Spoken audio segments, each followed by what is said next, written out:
Good morning, everybody. Welcome to this meeting of the Strategy, Resources and Performance Committee. It's very good to see everybody here. Welcome to Cambridgeshire County Council. County allows filming and photography at its public meetings, so feel free to take pictures and use social media during the meeting. If I could ask everyone to make sure their mobile phones are on silent or vibrate, that would be very helpful. Please be aware the meeting is being live streamed and that a recording of the meeting will be available to view on the County Council's website. There is no fire alarm test scheduled for today, so if the alarm sounds, I will adjourn the meeting and we will leave via the side doors and use the fire escape next to the kitchen to make our way to the assembly point in the car park. I'm sure that's got longer. The first item on the agenda is apologies for absence and declarations of interest. Would the Democratic Services Manager report any apologies? I have apologies from Councillor Dupre and Councillor Wyatt is substituting, and I have apologies from Councillor Tong. I do need to make clear that Councillor Tong did set off hoping to come here and was waiting an hour and a half for public transport. So just to make clear that he did try to get here. We're very apologetic. It's poor Councillor Tong, that's rubbish. Thank you. Does anyone have any disclosable pecuniary interests or non-statutory interests to make clear at this point? I don't see any hands, but if anybody does find they need to make a declaration during the meeting, that will be fine. We are being asked to approve the minutes of the meeting on the committee held on the 23rd of October as an accurate record. If any member does not agree, could they raise their hand now? I don't see any hands, and therefore I will sign those as a correct record in a moment. And we will record that as carried unanimously. Thank you. The updated action log is also included on the published papers for this meeting. Most of the actions are complete and 2 are ongoing. Are there any comments on the action log? I see no comments, so we will move to item 3, which is petitions and public questions. We have received no petitions or public questions. Item 4 is the Integrated Finance and Monitoring Report, and the Head of Finance will introduce the report. Welcome, Stephen. Thank you, Chair, and good morning, everyone. I should say, as well as the 2 executive directors at the table, I'm joined by the other executive directors in case there are any particularly specific questions. Just to introduce the report, so this report presents the consolidated management accounts of the council as of period 7 for 2025-26, which is the end of October. As usual, it gives a comprehensive overview of the council's financial position and forecasts for the year, covering the revenue budget, the capital programme and the balance sheet. There are no other specific recommendations alongside the report this time, so it's just an update on the financial position, which I'll summarise. So the revenue budget is currently forecasting a £10.3 million or 2% overspend for the year against its £574 million net budget. Committee will recall in previous updates here that it's received before that the council was forecasting around a £14 million overspend at the start of the year, and then subsequently around a £12 million overspend at period 5. So this report represents continued improvement of the position through further mitigations and tighter controls, albeit still not far enough to bring this year back into a sustainable position, so work is ongoing. The key pressure areas facing the council remain the same as previously reported, really, so namely the high cost of care placements for children in care, which is a national issue, and higher home to school transport costs, which together are driving an over £10 million forecast overspend in children education and families.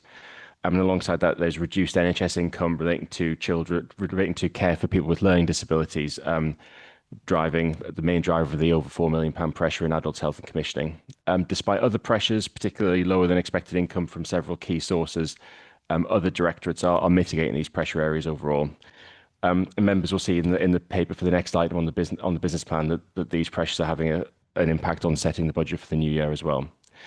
The position of the ring-fence dedicated schools grant deficit continues to be a very concerning pressure for the council, as with many other councils nationally.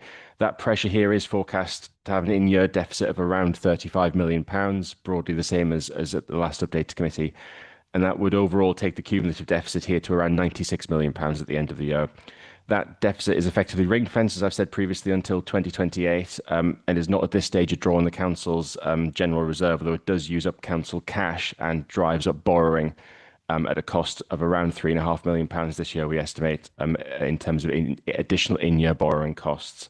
Since the last meeting here, government have announced some of their intentions for addressing this national issue, indicating that from around 2028, when the current regulations expire around ring-fencing the deficit, that they'll are intending to take responsibility perhaps for this funding, but potentially leaving councils with the accumulated deficit at that point. So something to keep an eye on. And then just briefly turning to the capital programme, other than minor net underspend within the Finance and Resources Directorate on that, the capital programme is forecasting broadly a balanced position for the year. And then to wrap up, Chair, the report also presents updated information on reserves, including projected drawdowns for the rest of the year, and an updated savings tracker showing delivery of budgeted savings. But I'll leave the intro there. Thank you, and very happy to answer any questions. Thank you very much, Stephen. Chris. Thank you very much indeed, Lucy. And thank you, Stephen, for the report. It's always useful at this stage to take a good overview of where we are and where we're likely to become in the future. So this is always a very useful time of year to take a high-level view of what's going on. I've got a few questions to ask, but I'd like to ask my first ones in one batch, if I may, Lucy. When we look at our general reserve, and when there is the prospect that the general reserve will deplete unacceptably, I assume that that's a point at which our Section 151 officer will start considering whether there's a Section 114 notice which may be required at some stage in the future. And I know the Section 114 notices involve lots and lots of different things to be taken into account. But if our general reserve is depleted unacceptably, would I be correct in thinking that would be a potential trigger for at least thinking about it?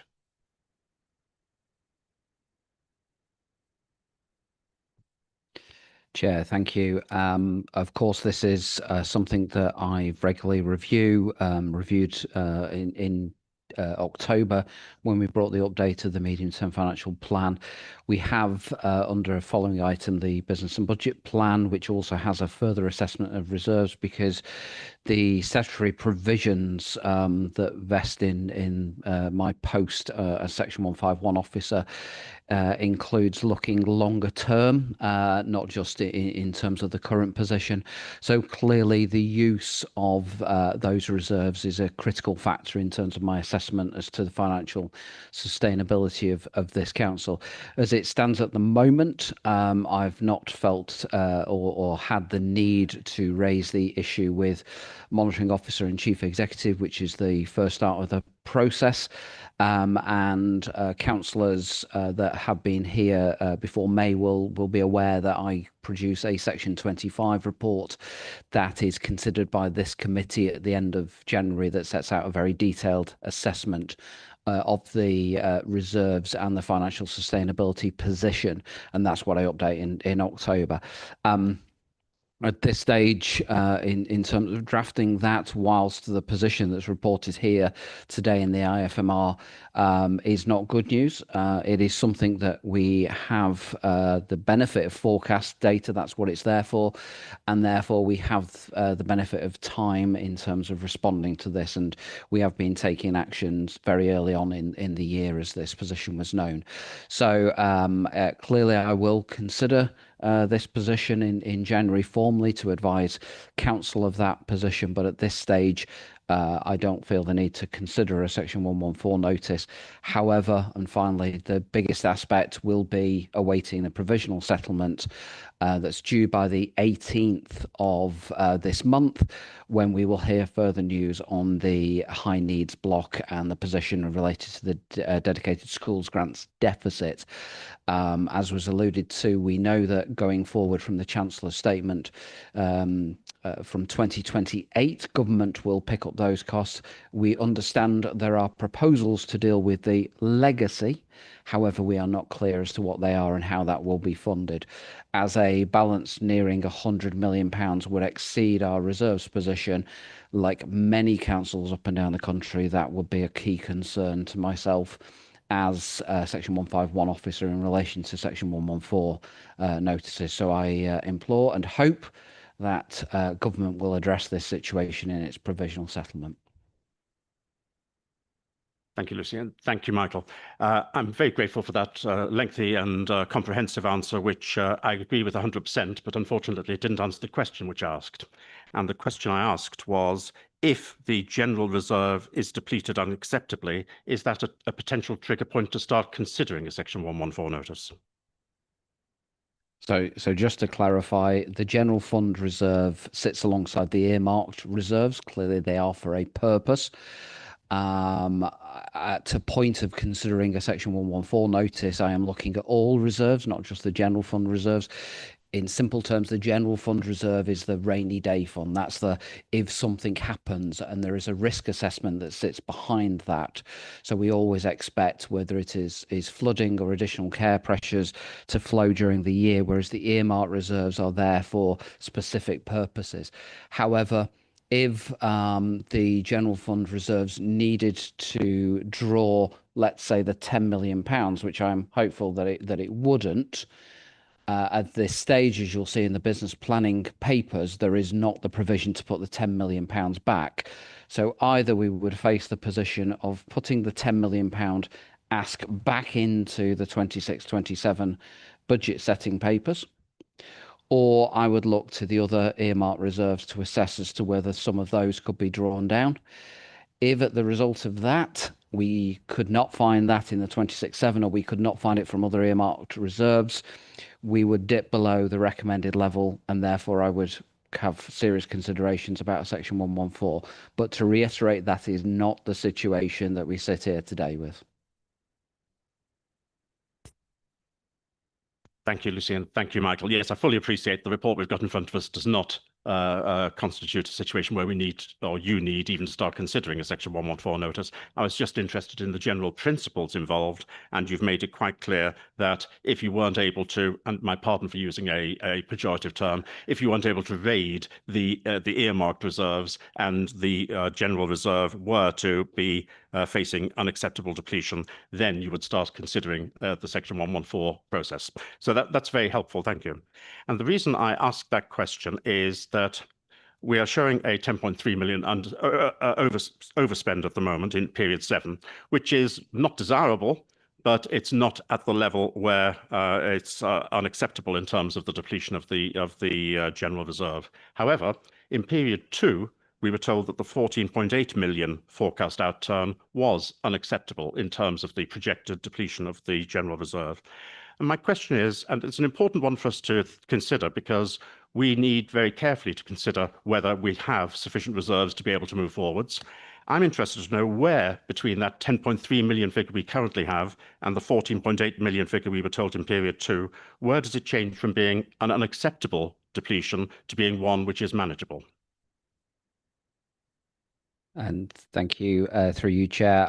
It's simply the level of action that is being taken. At the point of time of the 14 million, there were no compensating or mitigating actions in place. Since that report was brought, we have introduced Financial Transparency Panel and a number of essential only spending controls. And therefore, what you're seeing in the resultant months in terms of the drops is as a result of that mitigating action being taken.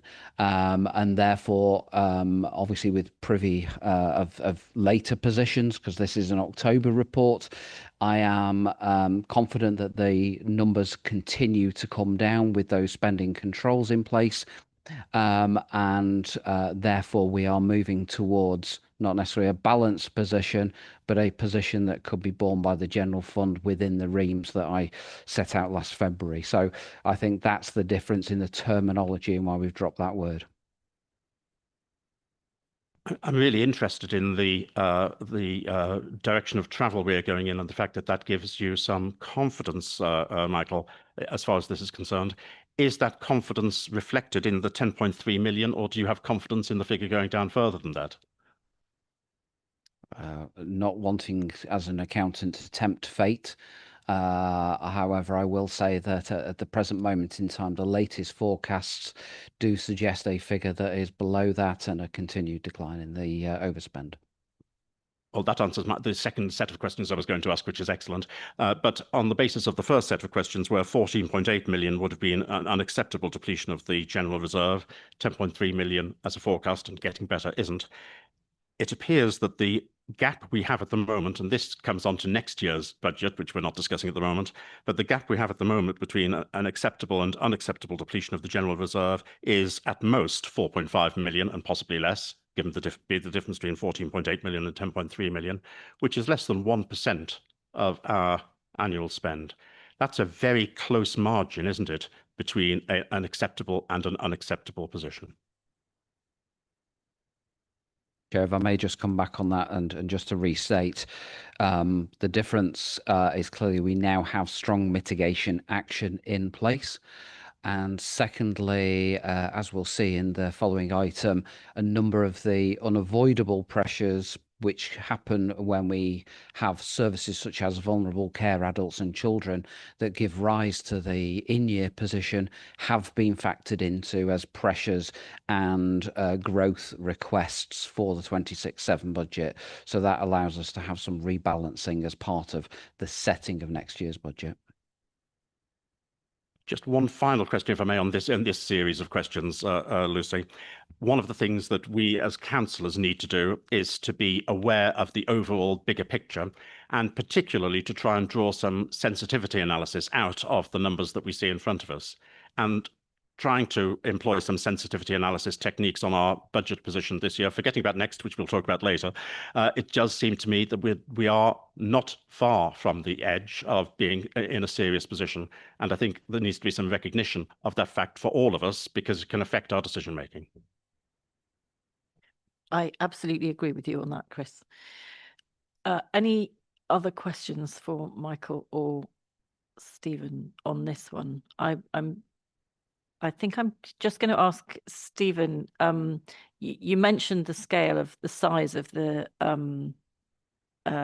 special educational needs deficit, which officially is off our books in your introduction. Could you just expand a little bit on the implication that that does have, because on the size of that deficit and the impact that it has on our revenue budget, because I think that's something it's really important for this committee to understand. And even more, it's something that's really important for the government to understand. Thank you. Thanks, Chair. Well, the first thing I would say is that it's definitely not off our books. It's referred to as such, but if you look at the council's balance sheet, it is sitting there as a great big unusable reserve as a minus number. It is very much there on the balance sheet. It's just not treated as part of our usable reserves for the purposes of things like Section 114. And can you just tell us what that number is? Well, it's about £100 million by the end of the year is what we estimate it will be. The practical impact of that, and you'll see it also in a later item on Treasury management, is that while it's a ring-fenced deficit, it is using up the council's cash. So we are spending more on SEND support than we are getting in income for it. And that then has the effect of driving up our borrowing costs, because the council uses up its cash. It gets grants for various things in advance. It gets taxation income in a little bit earlier than it needs for spending purposes. So we borrow money internally, as it's called, to fund capital before we need to borrow externally. Using up and burning through our cash on the SEND deficit means we're borrowing externally earlier at historically quite high rates. So as we say in the report, we estimate that we're going to spend about an extra £3.5 million this year on capital financing costs that we would not have to spend if we were spending within the funding allocated to us for high needs. Yeah. Thank you. That's extremely clear. And I think it is really important that this committee understand the impact that overspend has on all of the services that we provide for all of our residents in Cambridgeshire. And I know that there's been an announcement from the government about that. But I don't think that announcement gives us any kind of comfort at all. And maybe, Michael, you might like to explain a little bit what that announcement was and what the impact of it was. And then I might come back to the committee, because I think this may be something that we might want to contact government about. Thank you, Chair. I think there's two separate points with the announcement. Firstly, we have the post-2028 position, which looks at government funding the deficit from that point going forward. So that raises a number of questions. We forecast that the deficit per annum across local authorities will be £6 billion at that point. from an assessment of DFE's financial tables. They seem to have 2 billion provided, so there's a £4 billion gap there. So where are they finding the funding, or what does that mean in terms of the reform to the policies around high needs and special educational needs disabilities that is due and has been postponed several times, but it's due in January 2026. So that's the first part of the announcement. The second part is something that we are waiting for next week, because all we have is that there'll be an announcement as part of the provisional settlement, which will set out how government proposed to work with government to deal with the legacy deficit. So, for example, if that was the ability to capitalise that sum, we have made it very clear to government that, first of all, that needs to be funded from a grant. That needs to be worked through with the auditors in terms of how that will work. But also, and importantly, it needs to include the minimum revenue provision consequences of that in terms of the cost of borrowing. And as yet, we have had no announcement or confirmation from government exactly as to what the route is and whether it will cover all of our costs. So that is something that we will update councillors on once we have the provisional settlement, whether it is sufficient, it isn't, whether we need to lobby. But we are not alone in that situation. My understanding is that there are certainly well over 100 councils, which is 2/3 of the kind of upper tier authorities that have responsibility for education and high needs that are currently in this situation. So we are all eagerly awaiting next week's news. Thank you, Michael.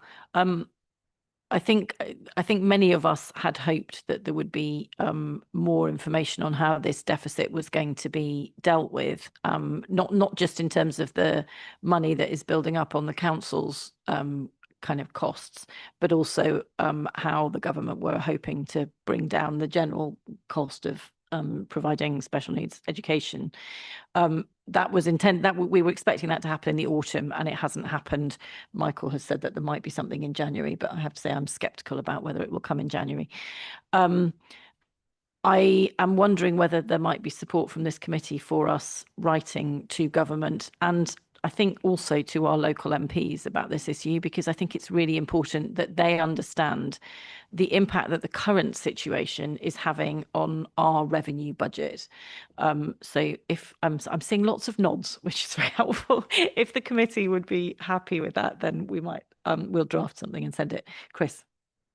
Could we include in that letter comment concerning local government reorganisation, and that if appropriate action isn't taken so far as CCC is concerned, then our successor unitary authorities, if they happen, will be burdened with something which also will be unsustainable as far as they're concerned?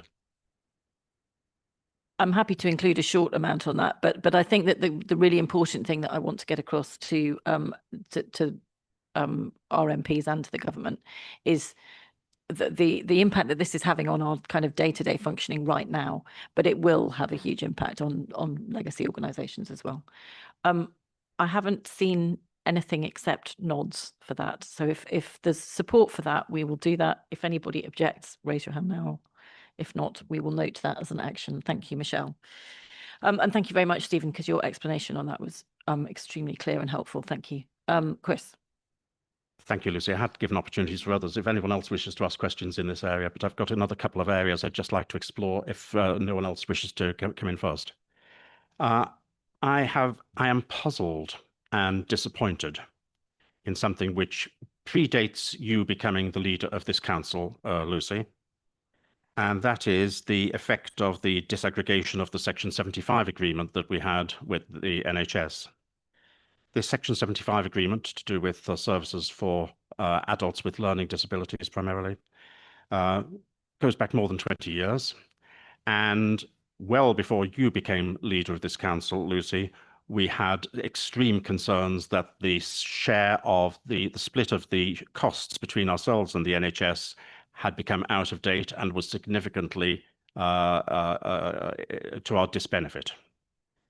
Eventually, and with some significant reluctance, I have to say, and justifiably with some reluctance, we determined that we couldn't continue as it was and that we would need to give notice that the Section 75 agreement would terminate. That's not good in terms of governance, in terms of whole system, but we came to the conclusion that it was absolutely unavoidable. So what I was expecting, in fact, what was expected in the figures, was that we were going to have a significant disaggregation dividend which would come through, and that hasn't materialized. It can't be primarily to do with volume, because the volume, we know what the volume of demand was, and that hasn't changed significantly. It's not the same as the children's area.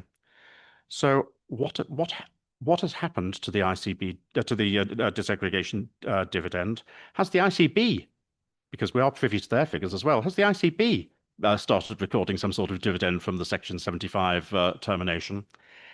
Or is this something which is going to materialise and we just haven't seen it yet? I suspect that's going to be best answered by Patrick, who I can see is now at the table. Thank you, Patrick. Thank you, Chair. Good morning, committee. So it wasn't forecast to be that situation, but as the disaggregation has unfolded, what's been evidenced is that some of the case recording hasn't been sufficient in order to get the ICB to justify funding health contributions toward cases that, when it was a pooled arrangement, they were in agreement with, because the disaggregation has caused the ICB to say, well, give the evidence that demonstrates that there is sufficient reasoning of why somebody has an ongoing health commitment. That includes both continuing healthcare, so 100% CHC funding, as well as joint funding arrangements. It's been disappointing, if I'm honest, from the council's position that the ICB have taken that place, because in good faith, we established those joint funding arrangements at a time, dating back many years, because a lot of the cases and the people that we support have been with us since they were children. So they've been with us throughout that 20-year period, at least. And so it's disappointing that we got to that place where colleagues in the ICB were saying, well, without that evidence, we won't support it. We've placed a number of the cases in dispute. We've approached the NHS England, who has an escalation policy where you are in dispute. They've reviewed 6 cases, which has given us a helpful framework to work from. And whilst they've come back and said, based on the evidence that we've got, we cannot justify a funding split, they've also been very critical of both parties, but particularly the ICB, in the fact that when the evidence isn't that good, how have you made a decision that the person doesn't need that care and support? Because from the detailed description that they've got, even though the paperwork doesn't reflect it, the person should have some health contribution. There should be some health contributions. So we've established an arrangement now where we're reviewing all those cases. We are working for it. And I was at a meeting earlier today where we're just starting to see some of the numbers come through, and we are seeing some more favourable movement. I'm not suggesting that we will remove the full financial position that we're facing within the LD space, but I think there will be some more favourable movements, and actually making sure that people are entitled to NHS contribution towards their care, be it fully or part funding. We will see that manifest itself. And the ICB have agreed that they will backdate to the 1st of April post the decoupling once we agree the funding split. So if it's agreed today, it will go back to the 1st of April, and that's already happening, and that's in train. Thank you, Lucy, and thank you, Patrick, for that very frank and honest appraisal. And to be quite honest, there's not much you can do about a failure to keep what they regard as adequate records to be able to justify a claim in the past. You're not going to be able to magic that documentation up now. So I do understand all of that. But what was interesting in that explanation was that whilst I now understand just why things have not improved so far as our costs up till now is concerned, it still seems to me from that with effect from maybe from the 1st of April, if the backdating goes ahead, or maybe from some future point, that we will make sure that we have the necessary documentation to be able to show what costs should not, which may be incurred still by us, despite the Section 75 agreement no longer being in position, that we will make sure that we are not paying for things that we shouldn't be paying for. So it seems to me that there still should, in the future, be this disaggregation dividend. Because whilst we're not getting it in the short term, for the reasons that the disappointing reasons that Patrick said, we should be getting that disaggregation dividend in the future. And I'm still not really feeling that. I'm not really seeing it in. I know it's the next agenda item, but I'm not really feeling or seeing that in the future. And I'd appreciate it once if Patrick maybe could enlighten me. Yes, we've got to get over the problem that we're not getting back some of the money that we believe we should have got back because of the documentation issue. But once that documentation issue, which is all in the past, is out of the way, should not there be that disaggregation dividend? And if so, what sort of quantum should it be? Patrick. Thank you, Chair. So I think there are a number of factors which has led to the aggregation dividend not manifesting itself. One is around the paperwork and the agreed funding split.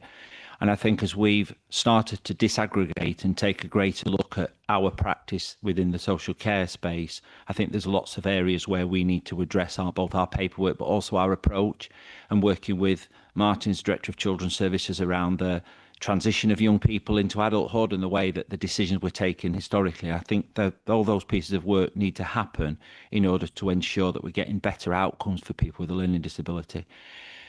Whether or not that results in an aggregation dividend, as you've described, is still unclear at this moment in time, and I wouldn't want to be providing the committee with further assurance at this stage, given the financial challenge that we're reporting here, to say that by this time next year it'll look completely different. I anticipate that there will be some significant changes within the budget arrangement because of the work that we're doing to try and address that. But I wouldn't want to say what that would look like in the coming months, but I'm happy to continue. I can give you assurance that we continue to scrutinise the budget, work with our workers, work with colleagues in children education and families, work with the young people and their families around better outcomes. And we're anticipating that there will be some movement, but I can't say at this stage what that financial movement will be. Chris, can I just say something before you come back, just very briefly? Sorry. This is going to be sort of some of this is looking forward into next year's budget rather than in this year's budget. I do just want to say that in the preparation for the papers for next year's budget, which we are going to discuss shortly, there has been quite a lot of discussion about the demography and inflation figures that are in there, which you will not be surprised to know, I'm sure. And I have I suspect that some of the interrogation of that demography and inflation in the future will have been some of this discussion about the learning disability budget will have been taken into account in those figures. So even if it doesn't appear as a dividend, the costs in the future years might have been worse than they currently are had that disaggregation not happened. Anyway, I'll let you pick that up. You will understand what I mean. Thank you, Lucy. And that was not a very convincing answer, with all due respect, because you need to separate out two effects. You need to separate out, if we're doing proper budgetary control and budgetary analysis, you separate out the demography and the inflation elements, which will happen regardless, from the what I've called the disaggregation dividend. And to say, well, one offsets against the other pretty much really begs the question of what are the individual numbers which are involved on both sides. And that, my apologies if I extrapolated what you said too far. My apologies. I didn't mean to do that. I think that, again, I'm trying not to be at all political here. Both under your leadership of this council, Lucy, and Steve Count's leadership beforehand, we have pursued the imbalance that we believed existed very rigorously and increasingly rigorously, and possibly we actually carried on too far based on the evidence that we had in front of us, and we should have taken action earlier than we did. Yet now it's not so certain that there is a saving to be had at all. Certainly no saving no intrinsic saving from the disaggregation is able to be put in front of us by Patrick at the moment, although I know Patrick's going to be cautious about that. But nevertheless, I'm disappointed, and I'm beginning to wonder, were we right even to disaggregate? Were we right to stop the Section 75 agreement? Patrick. So you are correct. It's disappointing that we aren't in a place where the earlier anticipated favourable movement to the balance in the council's commitment towards people with a learning disability and their costs, it hasn't manifested itself where we currently are, and that's where we're facing a significant budget. And I've asked myself the same question, because if you look down the Adult Health Commissioning Directorate budget, it's the one area that's got a huge cost pressure against it. However, I would say that by peeling back the layers of a disaggregation has evidence that the robustness that was needed around making sure that our practice was right, making sure that the paperwork was right, making sure that people's outcomes were there, that we were thinking around the strength base and having earlier conversations with young people and families as they were reaching adulthood. I think we needed to have done that. And without taking the difficult decision to disaggregate the budget, I don't think we'd have gone there. I'm not sure that there was the same level of rigour from a pooled arrangement that you need when you're separated. And certainly it's been a learning point for other pooled arrangements. So we have a Section 75 around mental health and one around occupational therapy, which we've taken a different view around, particularly around that kind of, whilst it's a partnership, but much stronger contract management on those bases. And I do think that that was something that we didn't do to the extent we should have done. And so we were in such a difficult, when I joined in June 23, we were in such a difficult financial position and a relationship position with the ICB. There wasn't really any other way to do it. These pieces of work around reviewing cases and unpicking them, we should have done 5-10 years ago.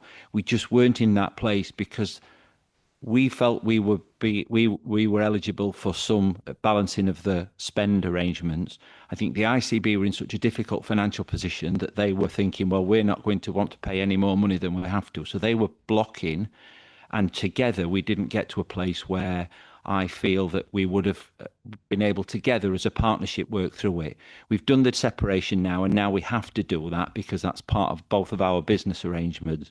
And in doing so, it's ensured that we are looking at our commissioning arrangements, the use of the market, what our provisions like, how we assess people, how we record people, and also the ICB having to do the same thing because we're asking for them for their evidence. So I do think it was it's painful financially, but I do think it's the right thing that we did, even though, as I say, the outcome is certainly not what we'd anticipated it to be at the moment. I think Stephen might say something as well. Thank you. Thank you, Chair. And I think, first of all, I would say I concur entirely with Patrick's comments. Whilst the line of questioning from Councillor Bowden quite rightly is focusing on the financial aspects of the separation of the pooled budget, I would just recognise there have been and continue to be operational benefits by separating from the former shared arrangements. One thing I would say, however, is that's operational arrangements within social care. It's probably worth reminding members of the committee that we were keen to keep an integrated service in place because we recognise the potential impact on service users while still separating from the pooled budget. Regrettably, the NHS were unwilling to continue with a shared team, so we did try to make that strong case as part of the discussions. And then the second thing that's probably worth saying, and whilst it's not a disaggregation benefit because it was debt rather than financial benefit, if we hadn't gone down this path, we wouldn't have got the payment of the outstanding debt from the NHS that we have achieved, in my view. The NHS were definitely kicking the debt into the long grass and would have continued to do that. So in some ways, mixing my metaphors, ripping the plaster off was probably the right thing to do. It may not be the right thing to do short term in a financial sense, as we've discussed, but longer term there will be benefits, whether that's performance or operationally, and ultimately we would hope there will be financial benefits. But Patrick's absolutely right, along with finance, to remain really prudent about not overstating any benefits at this stage. Thank you. Thank you. As I said, this has been a cross-party approach that we've had over 10 years now, or more than 10 years. So I'm not making any party political point here. I share the word which has been used repeatedly by Patrick. Disappointing as being the outcome here. But I regret not having had the ingenuity of the chief executive to come up with the analogy of ripping the plaster off, which I think pretty much sums up from a financial side, and it's the financial side I'm looking at here today, but that pretty much sums up what we've done. We've ripped the plaster off, and I look forward to things getting better on the financial side as well as on the operational side. But I'm going to leave it there. I'm not seeking to blame anyone here, but I think that there have been a lot of lessons to be learned from this, and it sounds as though some of the lessons already have been learned and applied elsewhere within the organisation. I do have one separate, completely extra question if no one else wishes to ask a question about another area of the budget, please, Lucy. Rather not of the budget, but of the finance monitoring report. As I said, this is a great opportunity here when we're not actually facing the budget itself, to ruminate on where we are, how we've got to where we are, and where we can go in the future. And this is something I've spoken to you as leader about previously, and I think that you are very much in agreement with me. However, we are not seeing adequate, if any, progress. And that is to do with the ever-expanding cost and the increase over budget on home-to-school transport. It is an increasingly significant amount within the budget, and we're looking at overspends as well on this. And it is inconceivable that there are not economies of scale to be had between the combined authority and the work it does on the transport side, and for transparency's sake, and the chair of the Transport Committee on the combined authority. It's inconceivable that there aren't economies of scale to be had by having more integrated working between the combined authority and the county council, so far as home to school transport is concerned. I know that you agree with me on this, Lucy. Why can we not between us manage to get something done more efficiently and more effectively and more quickly than is the case at the moment? Thank you. I do 100% agree with you. Alex, do you want to come in before we come to any of the officers? And then I might ask Martin to come forward.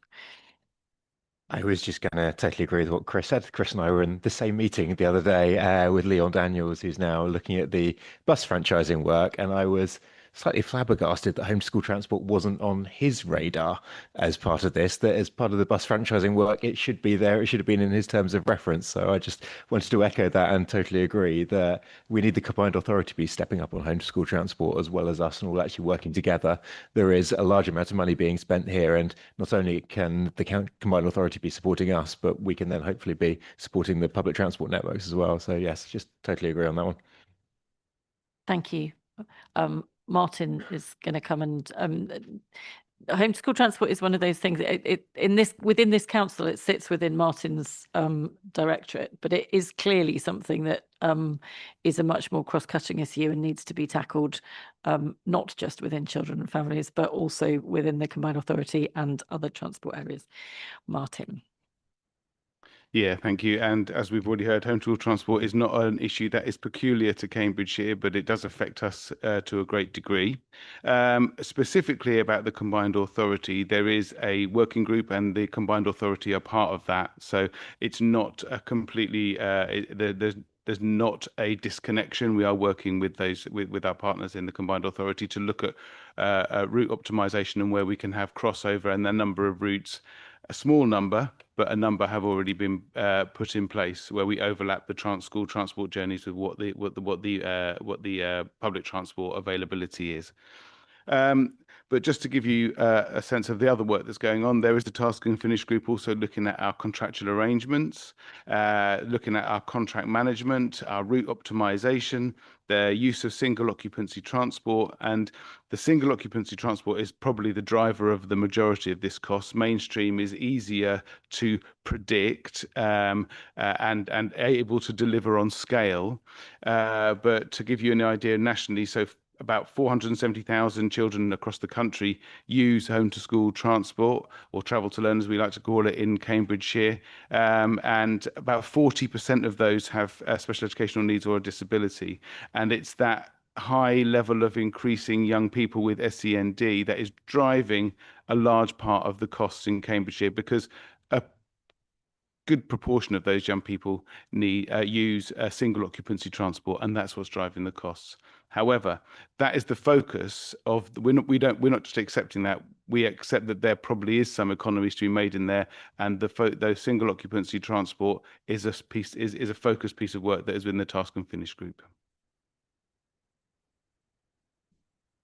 It is refreshing, I think, Lucy, that we have cross-party agreement on this subject and on the direction of travel we wish to go, if I will pardon the pun.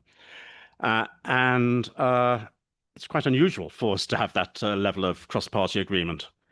And that makes it all the more disappointing that we're told that whilst there is a working group, it does show there isn't a complete lack of integration. Well, it's good to know there isn't a complete lack of integration between the work of the Combined Authority and the work of County Council.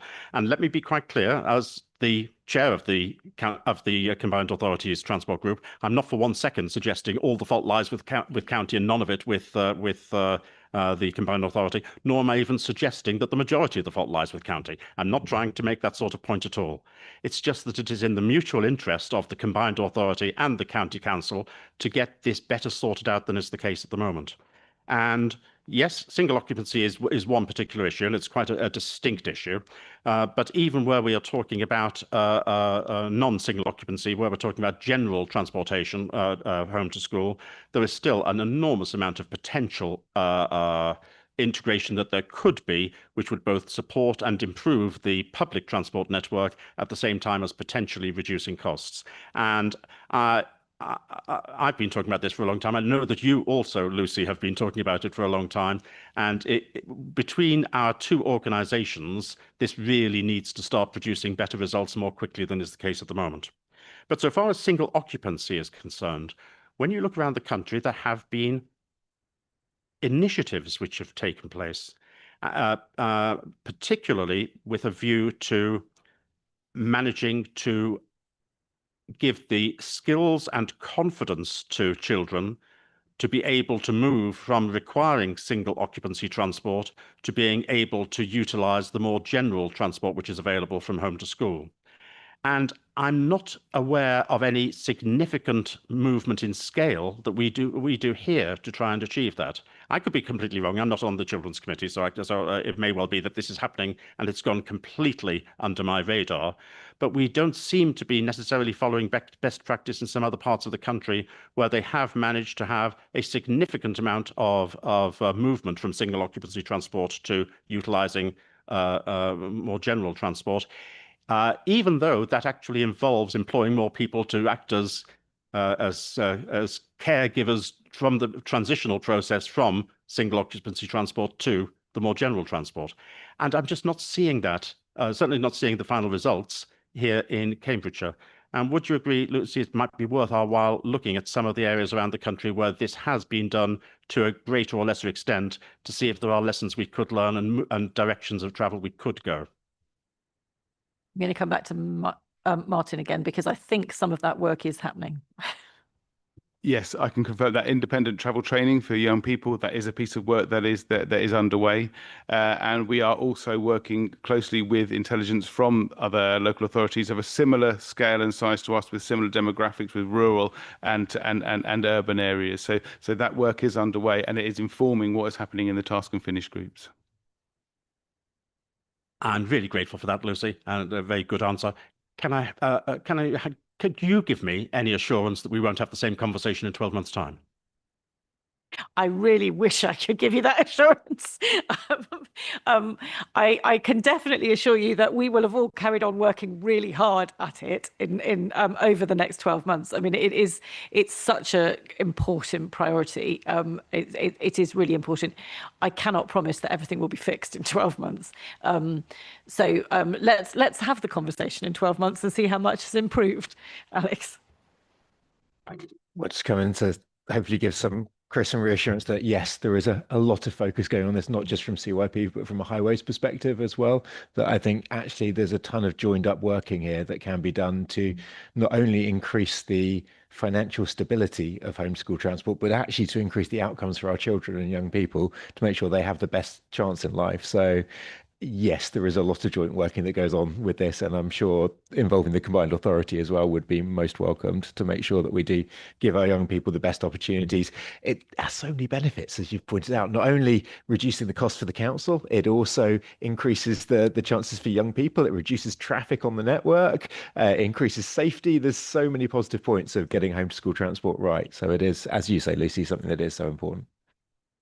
And just to follow that up, that before this meeting, I was in a different meeting with a different group of people who are also deeply frustrated about our transport network. The work on franchising, which is coming forward at the combined authority, desperately needs to be joined up with the home to school transport system, not just because it would be very desirable for young people to kind of get into the habit and become accustomed to using ordinary buses so that they can carry on using ordinary buses, and for them to do that as part of the home to school transport system, we need those buses to run at the times and in the places where they can be used by children to get to school, but also because but when we are redesigning that system, we need to make sure that it's being redesigned from the kind of perspective of lots and lots of different users, and getting additional bits of money into the public transport system, which, if we get this right, we would be able to do, will also help to make sure that that bus system is there not just for children who are getting to school, but for everybody else as well. So making sure that this is really well integrated with the bus franchising work is incredibly important, and that is why it is really disappointing to discover that it was not part of the expectations. But so that's really annoying. But we will work on it anyway. Mark. On that subject, which is just probably stretching a little bit from the subject matter at hand, but on that subject, if I could possibly ask, because a ward member asked me, and I work with two great officers, but we reached a barrier, which is we have an awful lot of people these days that are split families, so they'll spend 2 or 3 days a week with a father, 2 or 3 days a week with a mother, etc. And school transport, if they're in different locations, becomes an absolute nightmare to get from A to B. And the answer was that if they are generic services, franchise services, something can be done. It's quite a simple solution. If they are bespoke from school to a certain run, nothing can be done, which has left rural-based children in those situations totally stymied. They can't go anywhere. So opportunistic, I know, but I'm asking for that to be put onto the discussion that you just had, because I think there's a potential to fix that if we can fix the bigger issue. I think it's a really important another example of why trying to get as many children onto scheduled bus services and off specific routes as possible is really desirable for the children and families involved, as well as from the wider bus network. So thank you for that. I am slightly nervous that we are ending up having a long discussion about buses, which we could have for a very long time. And this is supposed to be about the financial plan. So if we can keep it on that, I am going to let everyone speak. But Ros. Thank you very much, Lucy. On the same topic, but not about buses, about the finances more. Obviously, we have quite a big backlog of EHCPs, and Martin, you were saying about a lot of this home to school transport relies on having an EHCP that requires to have that. What assessment have you and your team done to see what would the impact on the budget be if we did have all those EHCPs cleared tomorrow? Because not only does it have an impact on home to school, but it also has an impact on our high needs, and that deficit could go from 90 million to potentially double that if everything came through in one go. So what assessment have you made on that? Thankfully, I don't think it would be double, because the backlog isn't that big. But also it's difficult to make that assessment, because as children start their EHCP, children also end their EHCP at the other end. So it's actually quite difficult to do that. And within each of those EHCPs, there'll be children that can have their needs met at their local school. There'll be children that can have their needs met at a special school, but not a private independent special school. And then there are the smaller amount of children who end up having to have their needs met at a high cost independent special school. So it's actually incredibly difficult to do that. We could probably work out an estimate, but I don't know how helpful that would be, because it would probably be pretty much just based on this proportion of children have this this educational need, this proportion of children have this educational need, and then working out what that could look like from the backlog. But the most important thing that we could do is ensure that as many children as possible are able to attend a school nearby their home, and that is what we hope the government is going to support all councils with when they announce the reforms, which they have now committed to doing in January. Well, we know that slipped in the past, but the more children that can be educated at a school nearby to them would also address the issue raised by Councillor Goldsack, in that their children could then attend the school nearby one of their parents and have transport from the alternative parent to their school. So it would solve a lot of problems, including reducing our cost of transport. So that's really that could be the heaviest focus. Yes, Ros. Thank you, Lucy, and thank you very much for that. That answer it's very useful. What I would say is it would be useful to get a bit of an estimate, because as Councillor Bowden mentioned, at the moment we've got a 10 million underspend.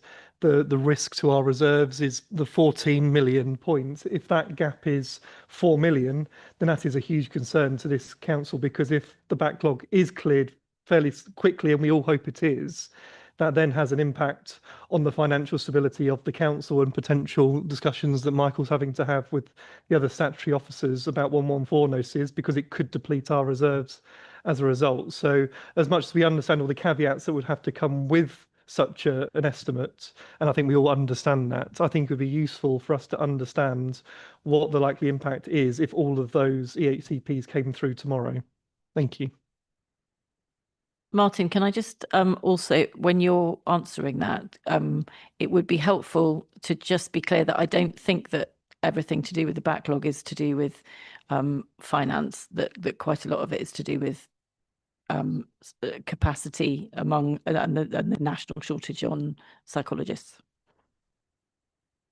Yeah, absolutely. Yeah, I mean the backlog is caused by two factors. First of all, the ever increasing demand which we're seeing in Cambridgeshire, and which is reflected nationally, but probably slightly more in Cambridgeshire.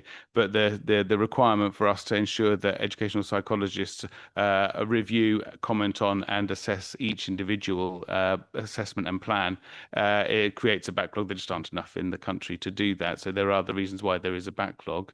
But I would definitely take away that I don't have the answer to your question right now, but I'm happy to take that away and look at that with finance colleagues and see what we could do. Thank you. Edna. Yes, I'd just like to return to home to school transport for a bit, just because I think there's a little bit of what is being done is coming through in the figures, but what lies behind it is really a shift in mentality, a shift in approach, which is to look at this in two ways, equally important. One is just purely about efficiency, making sure that the operation that we do have, delivering home to school transport as a statutory responsibility, is done as efficiently as possible. And there was consultancy work earlier in the year, which did add a lot of insight and suggestions as to what could be more efficient, and with benchmarking information, etc. So it is quite clear that we should expect improvements in sort of unit costs per child in that function. But the other side of it is equally important. It's that having a safe and sustainable route to school is not just for children who are who have a statutory entitlement to be assisted to get to school.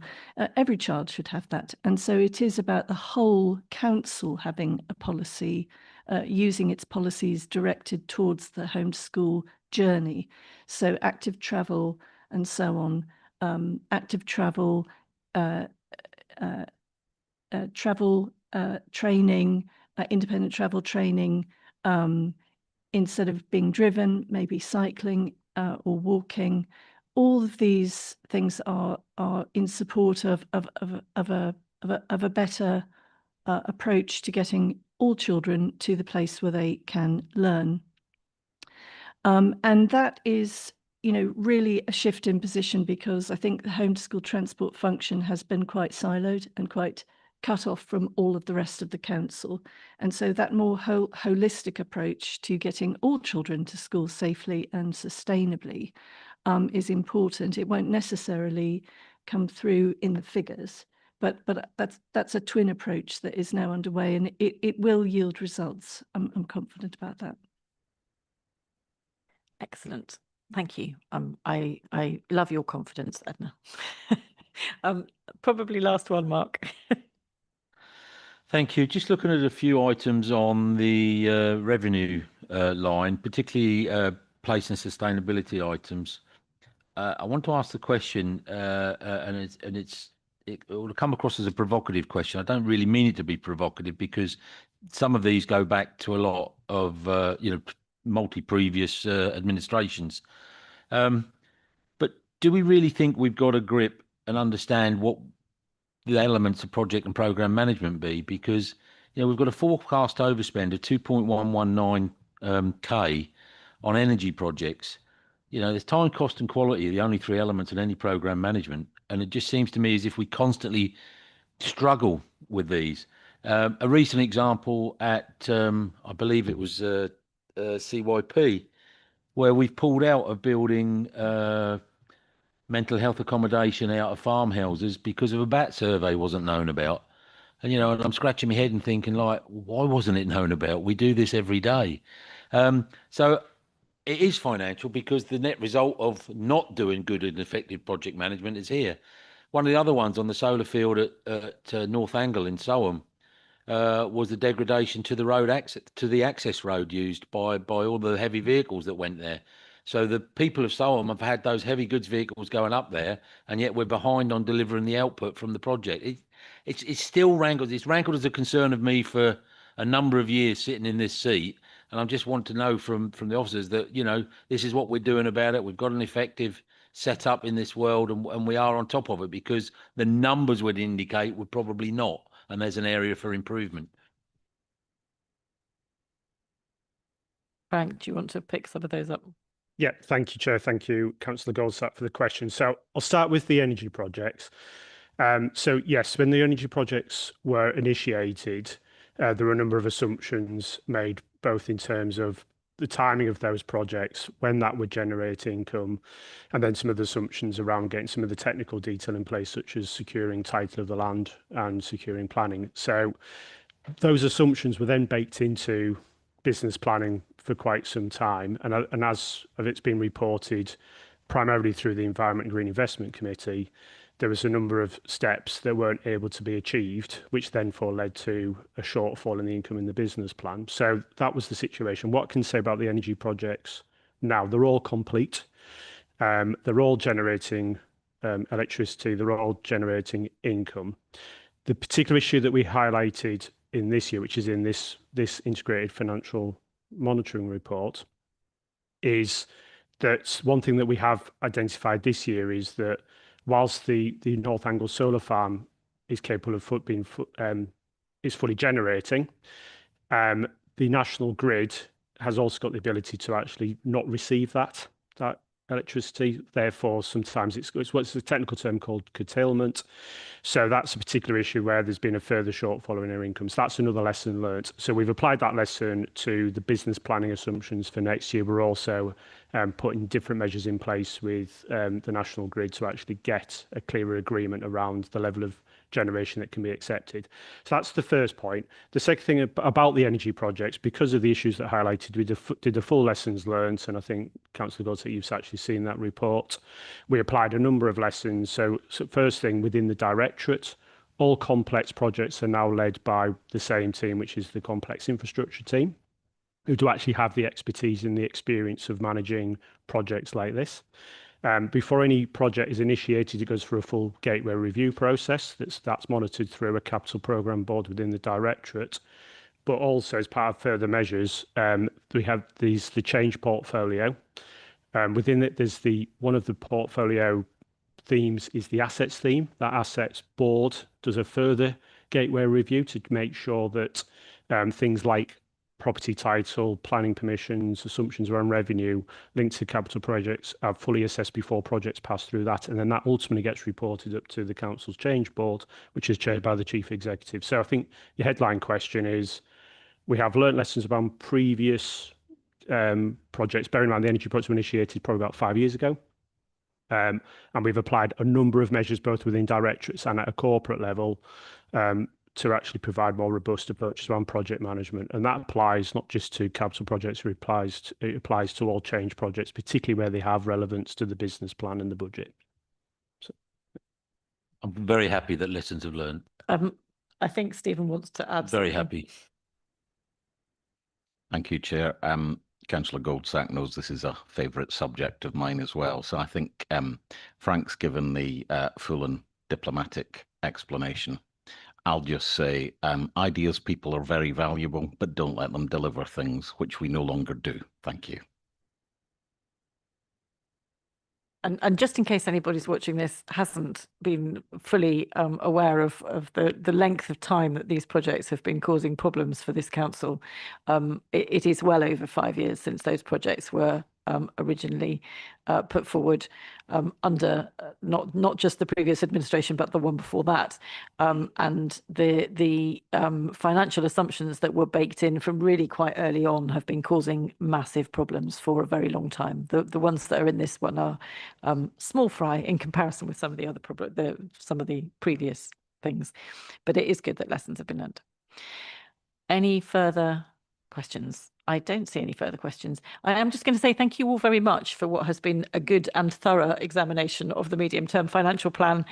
It is worth remembering that this committee is supposed to do the scrutiny function as well as the decision-making function at this council. And I think we've done some good scrutiny. So thank you very much for that. And thank you, Stephen, who presented the report. And then most of the questions were for other people. But thank you very much, Stephen. Right, we will... I think, do we need to vote on that one? It is just a note. I thought it probably was. I didn't think that we can't decide to not spend the money that we've already spent. So that's very reasonable. We will move on to the next item on the agenda, which I'm looking at my notes to find. I'm fairly sure it's the budget stuff. There we go. Which I think is going to be introduced initially by Stephen. Thank you, Chair. So as the report sets out to committee, a draft 2026-2029 business plan and budget. It also contains a refreshed draft strategic framework for the authority, which has been updated following the local elections in May.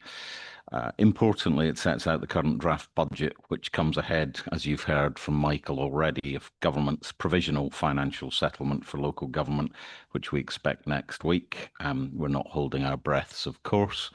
On the budget position, given the lateness of the detailed provisional settlement from government, clearly, as with any medium-term financial planning, a number of assumptions have to be made using the best professional assessments and advice available to the council.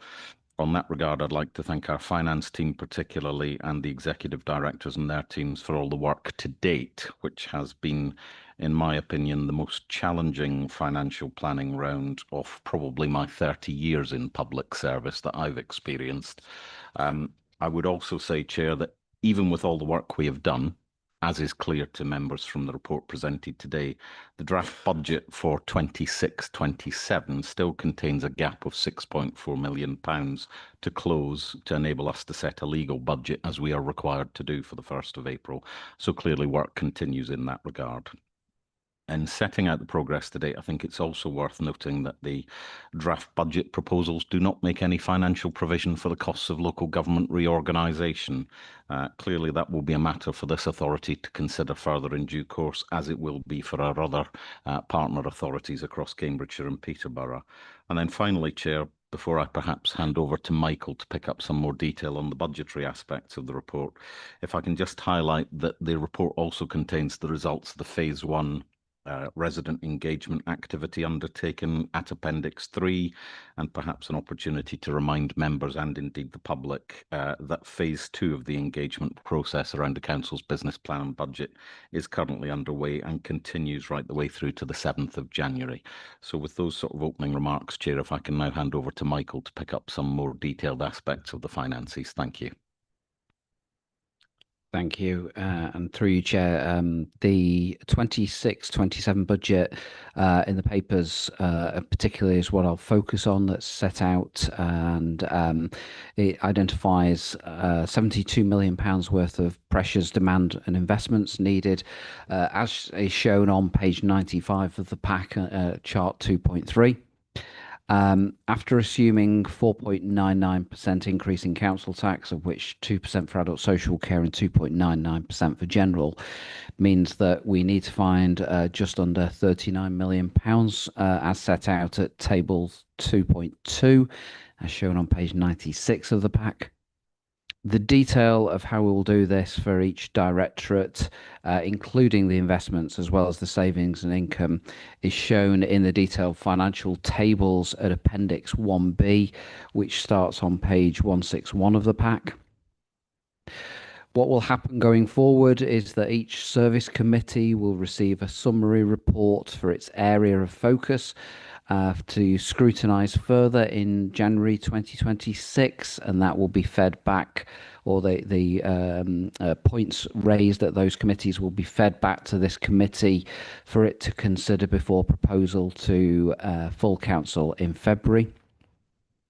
The pack, I'd also note, includes the capital programme. A summary for this is shown at table 5.1 on page 110 of the pack. I would identify that the latter years are lower as we're not got certainty over grant funding beyond the early years. There is an initial assessment of reserves set out at section 7, which starts at page 118 of the pack. But as I mentioned in relation to the previous item, there will be a much more detailed update coming back to this committee at the end of January.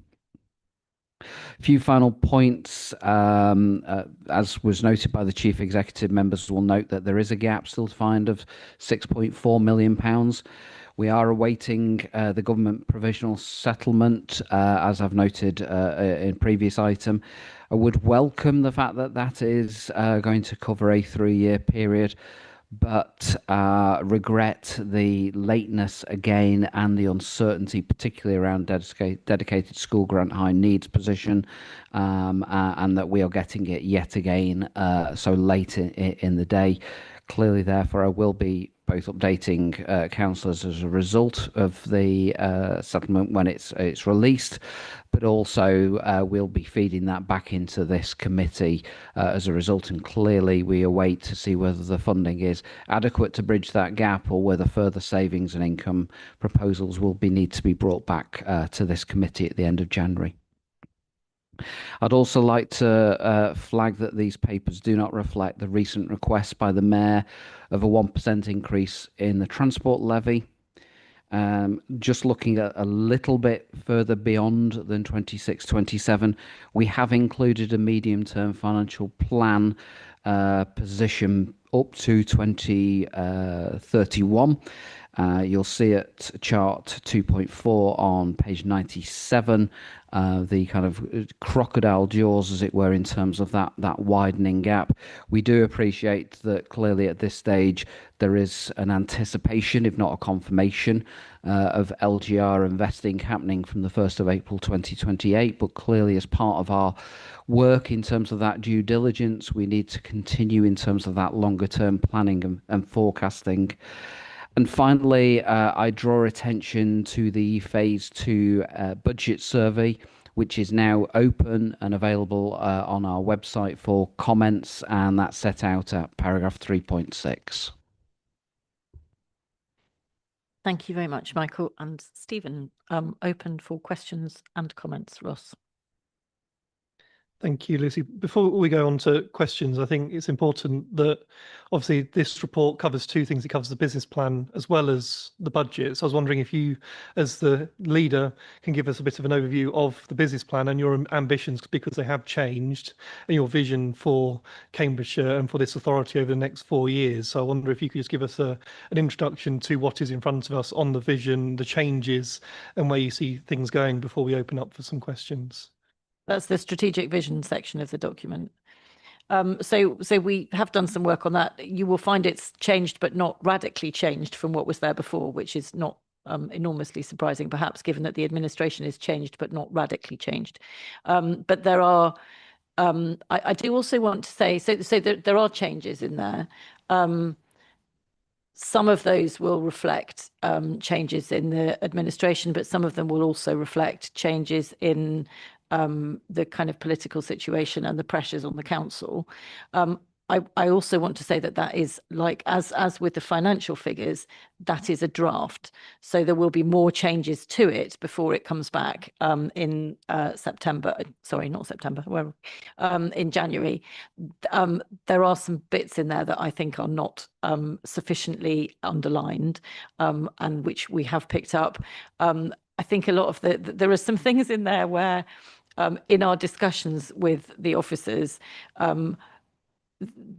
there are things that we all know are a high priority, and because they are so much in everybody's heads, that hasn't come through in the documentation. And Alex picked this up in particular because some of that is around highways maintenance, which is not enough of a priority in the document as it's currently drafted.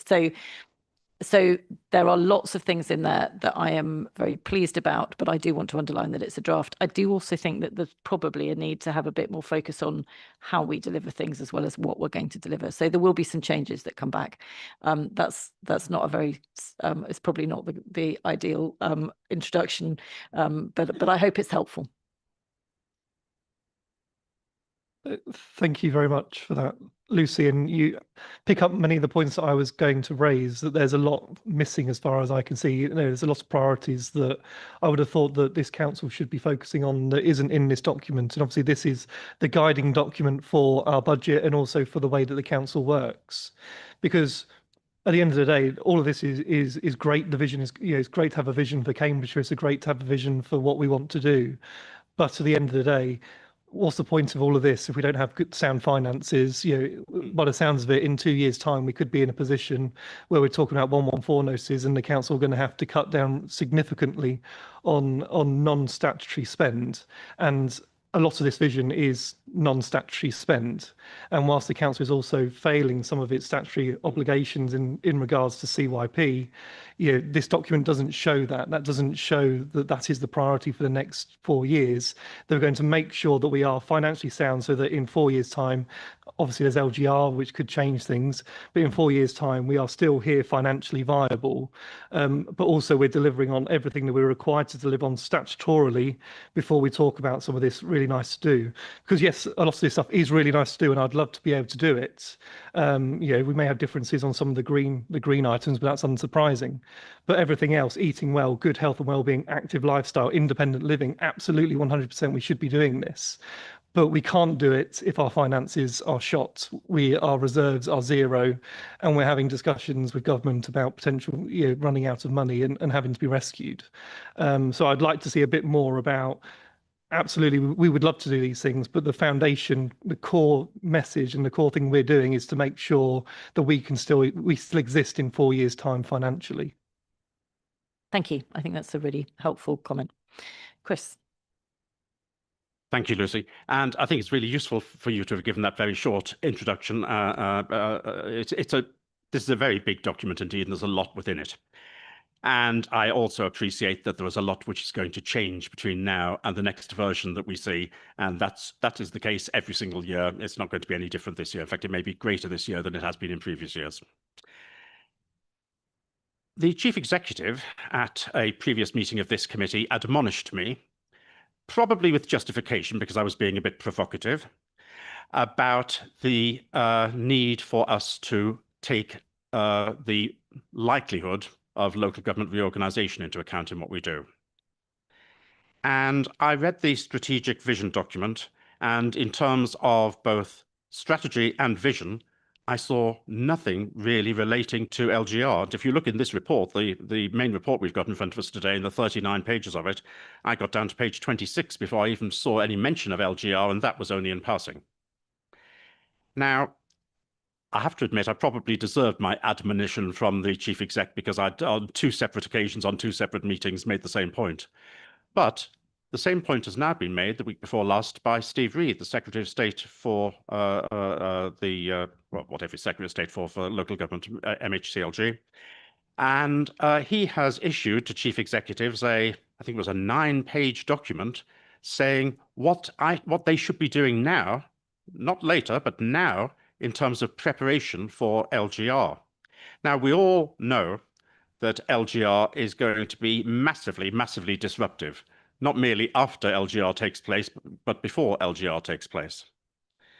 But even I, who have been banging on about this for far too long, even I was shocked when I read through that report and saw the amount of detail which was involved and the clear amount of work that is involved in it. And it is truly a shocking letter that was sent by the Secretary of State. And that makes it all the more concerning that our strategic vision document says nothing at all about this. It makes it all the more shocking that our budget makes no provision for this next year. We are going to spend a lot of money, a lot of resource, some of which will be bought in, some of which will be officer time. We'll be spending a lot of money in the next financial year just in preparation for LGR. And yet that hasn't been put into this report, and we haven't even got it as part of our strategic vision. Now, there are plenty of individuals who hope it's not going to happen at all, but it seems as though government is doubling down on it and is making it a key part of its programme. Quite why, I'm not sure, because the way they're doing it is quite counterproductive and is certainly very inefficient. But we have to assume government is going to go ahead, although they've had more than a few U-turns already in their short life, but we have to assume that they're going to go ahead. And as such, we really need to include something about our preparations for LGR within our budget and within our strategic vision. And I'd like to make a suggestion to you, Lucy, a helpful suggestion, if I may, and that is, in order to achieve what government says we should be doing now, that every paper that we have, which comes with a measure at the beginning of it or the end of it, of are we achieving this objective, are we achieving that objective, should also ask, have officers assessed any potential LGR impact? Because what the Secretary of State has asked is that any decisions which are being made now, which are likely to have impacts after the likely vesting date for LGR needs to be taken into account. And it's easier said than done. It's very easy to say that. The practicality of doing it is really difficult, especially before we even know what the new unitary authority geographies are going to be. But nevertheless, that's what government is asking us to do. And I now feel willing to risk another admonition from the chief executive by raising this issue now, because I think it really ought to be included within our strategic vision document. Certainly, we need to include the costs within the budget, and we need to be more proactive in terms of every decision we make to ensure that we are making these decisions in the light of what little, in some cases, we know about the effects that those decisions are going to have when LGR comes along. Thank you, Lucy. Shall I go first? So Stephen can come in after me on this one. So I think it's a really important point about the way in which our budget and our strategic vision reflect the fact that the expectation is that this council will cease to exist before very long. And I think there are 2 parts of it that are particularly difficult for this budget, because the position that we are in with LGR right now is that all of the different there are a whole range of different options that have been put into central government from different places about what different councils think LGR ought to look like. And under those circumstances, it's actually very difficult for us to make sensible preparations, because we don't know what the successor councils are going to look like. and therefore, I think your suggestion that we have what's the LGR impact is to some extent potentially a bit premature, because we just don't know at this point what we're preparing for. But the thing that I think we can do as an authority, and that I think does need to be better reflected in this strategic vision than it is at the moment, although I do think it's in there in places, but you probably have to hunt for it and it should be more explicit, is that one of the ways in which we can prepare for reorganization, regardless of what the boundaries are and what the outcome is to try and drive more and more of our service delivery down to a local level, with more and more kind of real local control and real sense that communities have more control over what they're doing and more power in it. Because those communities, regardless of what the structures of local government over the top are, our communities are not going to change. Our towns will stay where they are. Our cities will stay where they are. So I think that what we do need in this document is a vision, more on a vision about making sure that more of our services are delivered locally, and that local people feel they have more control over them, and that we work in partnership with other organisations. That is something that has been a priority for this administration, and for the Liberal Democrat group for a long time. I know it's not something that we've made as much progress on as I would have liked over the preceding 4 years, but I do think it's a really important thing for us to be thinking about how we deliver our services in a way that is going to be successful and is going to be sustainable, regardless of what the new boundaries that come in for the new unitaries are. In terms of the planning, I mean, for this year's budget, we are very unlikely to have clarity about where those boundaries are going to be, and whether or not we have 2 or 3 future unitaries until, I would suggest, the summer. And therefore, I think we are going to, when we do have clarity about those boundaries, we are going to have to move pretty quickly to try and work out how we fit ourselves around them. But to try and second guess that, I think, would be deeply unhelpful for this organisation, actually. And in the meantime, I think it's very, very important that our service, that our focus is absolutely on making sure that we are continuing to deliver the highest quality services for the whole of our area that we can, regardless of what those new local government boundaries are. Stephen, what have I missed? Thank you, Chair. Can I just start by saying advice to Councillor Boden, never admonish. However, in terms of the points made, I think actually by Councillor Martin, Councillor Boden, and indeed by yourself, Leader, there's a number of helpful comments in there. When we talk about the how, or the delivery of the strategic framework ambitions, can I refer members to the section of the report that references the member-approved Our Future Council change strategy for the authority, which a number of members sat around the table today were part of the approval process for in the previous council. I'm pleased to say that if you reference those sections in the reports, I'm particularly mindful of Councillor Boden's comment around the Secretary of State's letter, you will see that local government reorganisation is woven into each of the 5 thematic programmes that are described under Our Future Council. So, for example, implications for local government reorganisation are being addressed already through the Commissioning and Commercial Programme. Implications for the Council's workforce are being addressed through the Target Operating Model Programme.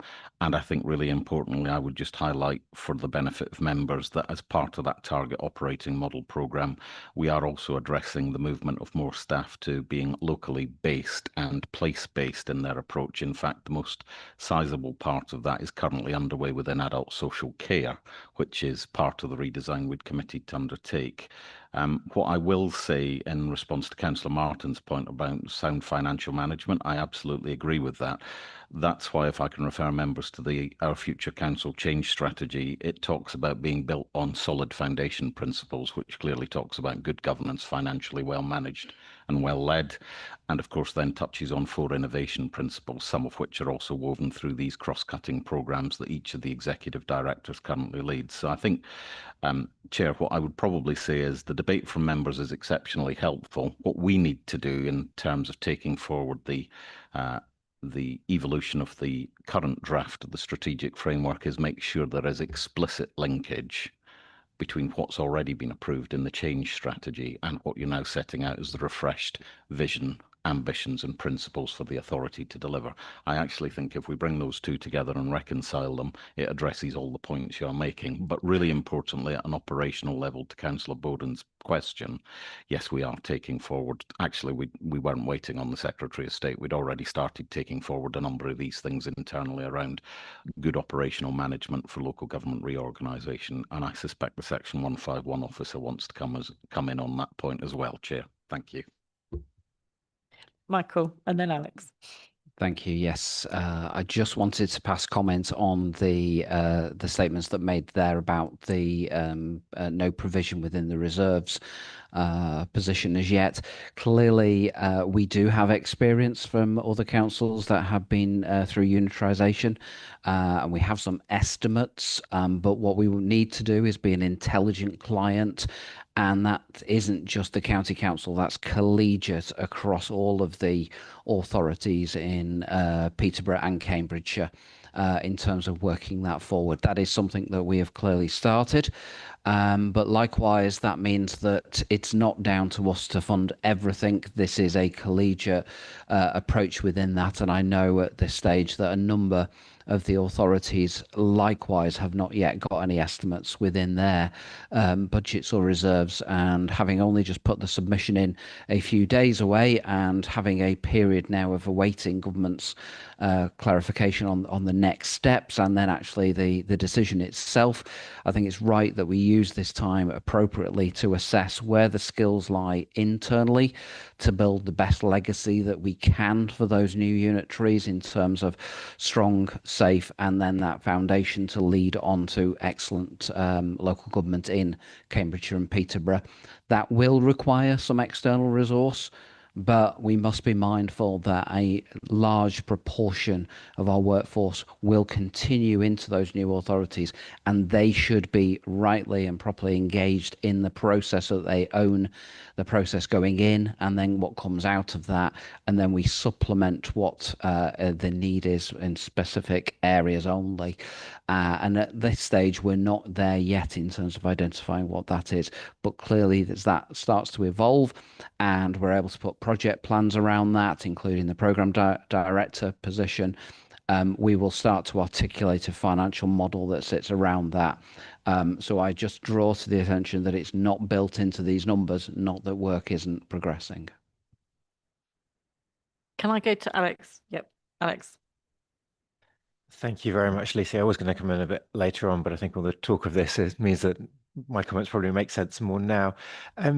Firstly, I do want to welcome the work that the officers have been doing on the strategic framework review. Before doing this, I hadn't realised how difficult it is actually to write one.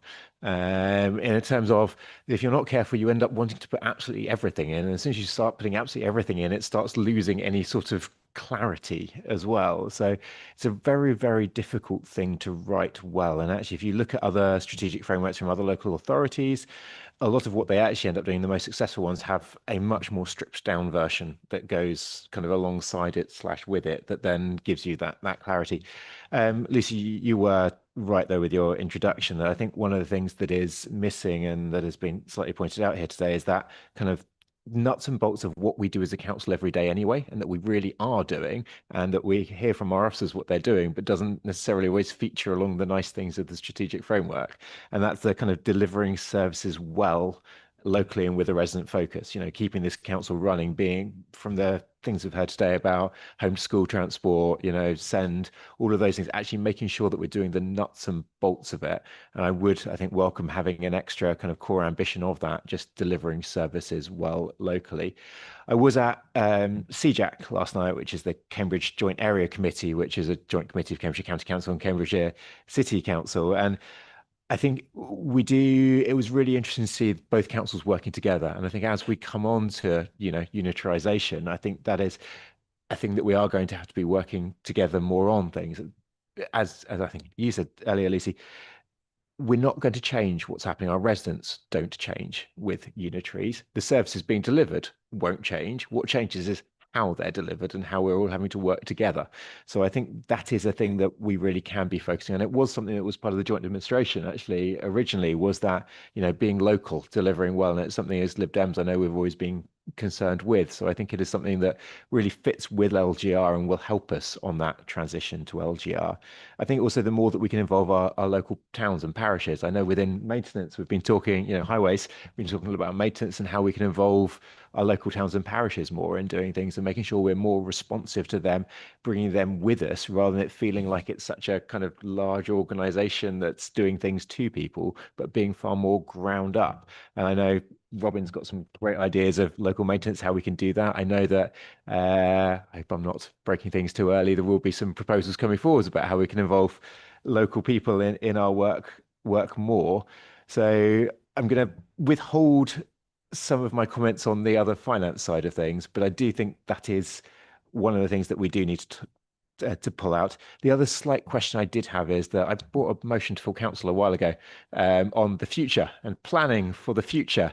My motion was largely around technology, but I think it also applies to all of this with LGR as well. And one of the things I always say is that you kind of have a cone of confusion that goes out. And, you know, the further out you go, the more confused you are as to what's going to happen. But that doesn't mean that you don't have some idea as to what's going to happen. And therefore, actually looking at that, and as time goes on, your cone kind of comes in, and what was the really far out things become the closer in things. So there was a commitment, I think, originally to bring some of that long-term planning within the business planning process, and that sort of 5, 10, 20, 30 year kind of looking at what the future does. And I don't know whether that is still in there for the individual committees to be bringing those things. But I think LGR is part of that planning for the future as well, and it needs to be in there, even with the cone of confusion as large as it is at the moment. And I hope it will slowly become smaller and smaller for us so we know, have more clarity on what's happening. Thank you. I think that was mostly things that we'll take away and come back with responses to in January, rather than for Michael and Stephen to comment on. I think I've got Chris and then Robin and then Mark and then Elisa. So Chris. Thank you very much indeed. And my apologies to the Chief Executive about mistaking his advice for admonition. I'll be more careful in the future. And with our particular Chief Executive in charge, I had every reason to believe that this council was acting like a swan. All nice and serene on the surface and above the surface, but paddling furiously underneath. So I'm not surprised to hear the answer which the Chief Executive gave so far as that was concerned. But that needs to go further and come out into the member arena as well. And it also needs to come out into the business planning but it needs to come out of the business planning and the budgetary procedure, which is what we are now dealing with. And it hasn't, and it needs to. And I know, Lucy, you said it's premature because we don't know enough. Well, the whole timetable, which has been set up by central government for local government reorganisation, has been abysmal in terms of its realism. Nevertheless, they're in charge, and they're the ones who will tell us what to do and when to do it. And the Secretary of State made it quite clear 2 weeks ago that we shouldn't be holding back and waiting. We now need some active work to take place so far as preparation is concerned, regardless of the fact that we don't know the boundaries. And we as members need to take ownership of that as well. We shouldn't just be leaving it to the Chief Executive to get the swan paddling as furiously as possible underneath the waves. We ourselves have to be part of that process. And that's why in this business case, I'm really disappointed that neither in the directorates, hidden away somewhere within the directorates numbers, nor within the corporate cost centre, or both, that we don't have provision for the additional cost that there will be, both in terms of our own staff and in terms of what the Section 151 officer called the external resource that we know we're going to have. And you yourself, Lucy, said that once we have clarity, we're going to have to move very, very quickly. And as we've heard, we are moving quickly already. But that moving quickly involves cost. We know it will involve cost. We don't know the details of what's going to happen. We don't know the details of the boundaries, but we know we're going to incur the cost, not merely in the MTFS. It should be included within the medium-term financial strategy as well, because the costs in 2027-28 are going to be significantly greater, I believe, than in 26-27, but also in the business planning for the budget for 26-27. It's a major omission. And the last thing that we want is to start going through 26, 27 and find costs materialize, which we knew were going to materialize and we hadn't bothered budgeting for. So I'd urge you, Lucy, to ensure that when this does come back to us, that it does contain some specific provision for the additional costs, which we know there are going to be in 26/7 for LGR. And personally, I'd prefer to see as much as possible shown corporately, because it's a corporate cost more than necessarily a directorate cost. And if that involves intercharging between the corporate side and the directorate side, then so be it. But the actual costs which are going to be involved in this, and I do accept the comments made by the Section 1.5 officer, this is a mutual exercise and costs will be shared one way and another. But the upper tier authorities, or rather the upper tier authority and the unitary authority, are undoubtedly in Cambridgeshire and Peterborough going to incur far more of the cost than anyone else by the very nature of the work which is currently done by those particular authorities. So I think I've expressed my concern about this, and I'd really appreciate it, Lucy, if you'd agree that this does need to be shown very explicitly, very clearly, and adequately within the business case.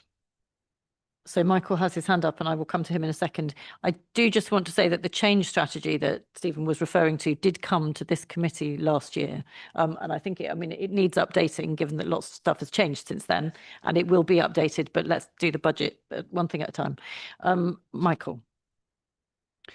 Thank you. Through you, Chair. I think that makes me a webbed foot from the previous analogy. That's something I've never been called before. I think one of the points to note is that I have referenced in the report that we will bring a further update back. Firstly, there is the ongoing overspend position, as we discussed in the previous item, which needs to be assessed in terms of the level and the availability of reserves, as we previously discussed, so I won't go into depth in that. Secondly, there is a requirement through audit that any earmarked reserves, which this would need to sit within, has a clear and strong plan beyond it. And clearly, one of the things that I am not looking to do is unnecessarily put due pressure onto the council taxpayers of Cambridgeshire through an unnecessary burden. What we don't yet know is what exactly that burden will be. I think it's fair to say that there will be cost required. But we don't know yet what that split will be, what that will have in terms of the position on debt, what the ledger will be. And we obviously have decisions to make around prioritisation of some of those changes, such as the revenues and benefits systems in terms of the timing of these integrations. So there is an awful lot of uncertainty. There's an awful lot of spend that will span the 2 years from 26 to 28, and clearly a need to consider any variations that then may flow as a result of the shadow authority taking its view upon that spend as well. All of that is the reason that I flagged it as something that we have no plans for. And I've said that we'll bring something back in January. What that level of detail will be will depend firstly on that reserves, and secondly on where we manage to progress in that collegiate approach with our partners. I don't think we will be alone in Cambridgeshire and Peterborough in that, and it will evolve as we progress into the calendar year 2026 and certainly into the financial year 26-27.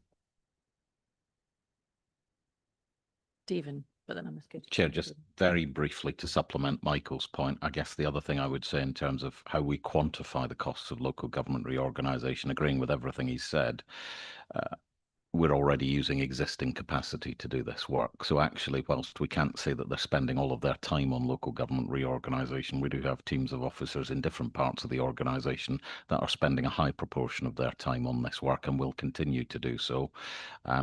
We can't necessarily quantify that as a financial sum in the report because they are at the same time making sure that other activities are still being delivered, perhaps slower than anticipated. But if I'm honest, the vast majority of our spend on local government reorganisation has just been existing capacity with some discrete elements externally bought in advance of the submission on the 28th. Michael is right. It's difficult to forecast the precise costs, but if I think about areas like the procurement team or IT and digital, that's existing capacity that we'd have to use to take those things forward. We wouldn't be seeking to buy in lots of resource in those points. I think the point, Chair, is Michael's right. We need to bring that back. We need to try to quantify what we can, but it's also very difficult to make commitments until we know what the actual model government intends to implement is and how that cost might apportion across the system as a whole, not just the county council. Thank you. Thank you. Very briefly, because I've got 3 other people. My apologies, but as I recall, and I could recall incorrectly, we agreed for the current financial year that we would commit up to £1 million towards the reorganisation. So it's not as though we're spending no additional money, and I don't know how much that £1 million we've spent, but if we could commit to up to £1 million in the current financial year, surely we can put into the budget a figure up to a certain amount, whatever it may be, which would be appropriate. Best, and I'm sorry to use the word, Michael, I'm not being disrespectful to you, but the best guess that we can put in based on all the uncertainties, surely we should have a number that we could put into the budget for 26-27, let alone for 27-28. Do you want to come back, Stephen? Chair, very briefly, and it might help Michael as well. So on the £1 million that members set, the up to £1 million that members set aside from reserves, I can say that that was not considerably expended. We received some grant funding from government. Obviously, we used that first. There has been some cost allocated to the county council as a single entity, but nothing like the £1 million that was allocated. I should also note that any spend against that was delegated to me in consultation with the chair and vice chair. So I'm really clear that minimal spend has been incurred. In terms of future expenditure, as members will be aware from the existing reserves set out, we have at the moment something described as the change in digital reserve, and Michael will probably give consideration to that, which is where we were pulling some LGR funding from in the current financial year as part of his review of overall risks and reserves in his Section 25 report for January. Thank you. Do you want to add anything, Michael, or has that covered it? Fine. Okay. Robin.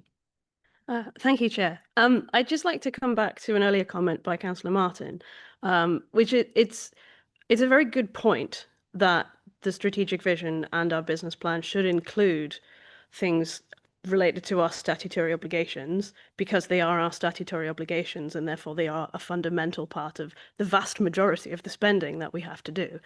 However, I would hesitate to allow us to focus too much on those at the expense of what was earlier dismissed as nice to haves, mostly because, and I'm going to use the word foundational again, the nice to haves tend to be the things that are foundational to preventing the statutory obligation costs. You may consider home to school transport one of our statutory costs that we are obligated to provide, but for instance, paving, lighting and maintaining a 2.5 mile stretch of footway between a village and a town would be considered a nice to have. However, the savings that would produce for us by us not having to taxi a bunch of children from that village to that town would constitute a saving. This is a strategic vision for the whole of the county and its future. And if we only strategize to envision a future where we only put out the fires of our statutory obligations, I feel like we may be setting ourselves up for failure in the future. So yes, while we should consider it and include it and pay for it, we shouldn't lose track of what we actually ultimately want to get out of this, which is a happier and greener and sustainable Cambridge. Thank you, Robin. Very well made. I don't think Ross was saying we shouldn't have any of the nice to haves. I think he was saying there was some bits missing as well, which I think was a fair comment. Thank you. Mark is next. Withdraw me because my questions were answered in a previous comment. Thank you. Perfect. Thank you. Elisa. Thank you, Chair. I mean, I am slightly concerned at this point because I have a relatively long list of questions on the report and the finance table, which I was kind of hoping to be able to ask. And I wasn't prepared for, although I probably should have prepared for the sort of 45 minutes of introductory running around in circles about LGR. Yes, we spent money to create a report that is now done, so I'm assuming we wait for the next set of homework that we're given. And that's essentially the situation that we're at now. while we're on the strategic framework, I did have one question and one comment. The specific question is, there's a specific couple of dates that went out of the strategic objectives that used to be there, are no longer there. Are we still keeping to the 2030 and 2045 climate targets that we had, or have we given them up? I didn't quite hear that. Can you be just, Sorry. can you, Is this not close enough to me? I don't know. not quite. It was just the last half of the last sentence. No. So some of the two of the key dates that we used to have in our climate targets that were in the past. So it's table 1.2 that shows you the past objectives and what they look like now. The 2030 net zero council and 2045 net zero county have gone away. Does that mean that we've scrapped those targets, or are we still on time? Ros, do you want to come back on that? So the 2030 target has been prorated to 2028. So within the climate strategy that's coming, and the 2045 still exists. But yes, if it's not there, then we need to look at the vision. But just to be clear, nothing has actually changed. Thank you. It's very good. I mean, there were still on the strategic framework, there are a couple of buzzwords that are sort of looking like they're going to go. I mean, these were buzzwords that perhaps some of us liked more, but we're no longer in administration. I mean, the point is, obviously, I would consider the effect. Well, you don't have to go on explicitly about things like health inequality, income inequality, food poverty, and social justice. I mean, obviously, if you don't want to mention those words, you don't have to. We used to like them, but that's fine. The point is, one of the things that we will come to, I mean, I absolutely welcome some of the work that looks like it's going to be introduced in terms of budgeting for more resources to help people maximize their income. I mean, those things are going to be very, very beneficial. However, I would be quite wary of thinking that setting this resource now for this financial year is going to immediately recompense for some of the things that are going to be taken away. It's probably not going to be quite as simple as that, and this is something that I'm hoping can be reflected upon. Can I ask a few questions on the finance tables now? Because I think it Yes, would absolutely. probably be quite a good idea to actually look at them. If I can go from the top of the report, and I will mention the paragraph numbers, and so I'm hoping that some of these questions are simpler than others. On 4.25, it talks about one of the priorities being developing a lane rental scheme. Now, I was happy to see that because this is something I was going to look at myself. But I would like to understand, well, essentially how these work and whether we ever had one, and if not, why not, and why is it not in table 3? So Frank will come and answer that. Have you got another question that you can line up, and then the next person can get ready as well, Elisa? I can do. Let me see. I will jump on to this other one, which is one for possibly Martin. Now, we are going to get a £2 million stretch target for children in care placements. I mean, that looks very optimistic to me. How realistic is that? Do you want another one? Yep. Or now, let's go back to 6.2. Which is basically, so this is when we're discussing essentially what we expect or don't know what to expect about the fair funding review. We've got 6.2 and 2.7, which seem to say two contradictory things. So in 6.2, it says government is going to roll in specific grants into more general grants. But at 2.7, it says that currently unring-fenced grants are going to be ring-fenced, and this is going to adversely affect us. Essentially, which is it, and what are we expecting so far from the fair funding review, and some general ideas about how it will actually affect us? Because I think the report wasn't going into very, very much detail. Is that enough for now? Yes, that's very enough for good. now. There are So more. if we can do, so Frank, I think we'll do the first one. Martin, are you happy to come and talk about the second one? I mean, I think I could probably answer all of them, but it's probably better if other people do. Michael, are you happy to pick up, or you and the team? Okay, we'll pick up on the fair funding. Thank you. Yeah, thank you, Chair. So a lane rental scheme, it's a very specific mechanism that you put in place to control roadworks, street works, particularly those that are delivered by utility companies. It's not something that we can automatically introduce as a council. What you need to do is, first of all, designate a route, part of, well, the key routes, I should say, on the highway network where you want to actually implement this lane rental scheme. It requires consultation, and then it requires specific approval by the Secretary of State to do that. Once it's introduced there, what you can do is do two things. You can obviously charge those organisations an increased fee for doing works in the highway, but also you can also control the manner and the timeframes in terms of those works. The reason why it's in 27-28, because we need to put the process in place I've just outlined in terms of the consultation, the engagement, and then get the formal proposals put to the Secretary of State. So it's something we want to take forward, but because of that lead-in time, it's effectively a year 2 proposal. Okay, answer the question. Yeah, thank you. Thank you. Martin, stretch target. I think it's very stretching. It is definitely a stretch target, but it will continue. The ways we're going to address that is by continuing to focus on contract and care package management, which has avoided some significant costs this year. Focus on supporting children that can't be with their birth parents to be cared for in kinship arrangements. We've seen a significant increase in these arrangements this year, which has again contributed to avoiding some significant costs. Increasing our mainstream foster care cohort, which we have achieved this year again. One of the key things we're going to be doing is working with Newton, who have done a large-scale piece of work with 10 local authorities, and we are going to be adding to that with our own data about analysis for how children enter care and the fact that how you can target your support using the analytics that they provide to ensure children get the help as early as possible to prevent them entering care as they get older, and support those vulnerable families before things become critical. Alongside that, we continue to build strong relationships with our local providers and using our procurement processes to manage costs and identify best value options. And underlying all that, the stretch target is accompanied by a risk reserve, which is an acknowledgement of the complexities which you referred to, and that there are elements of this that will be out of our control. Thank you. And finally, fair funding, Michael.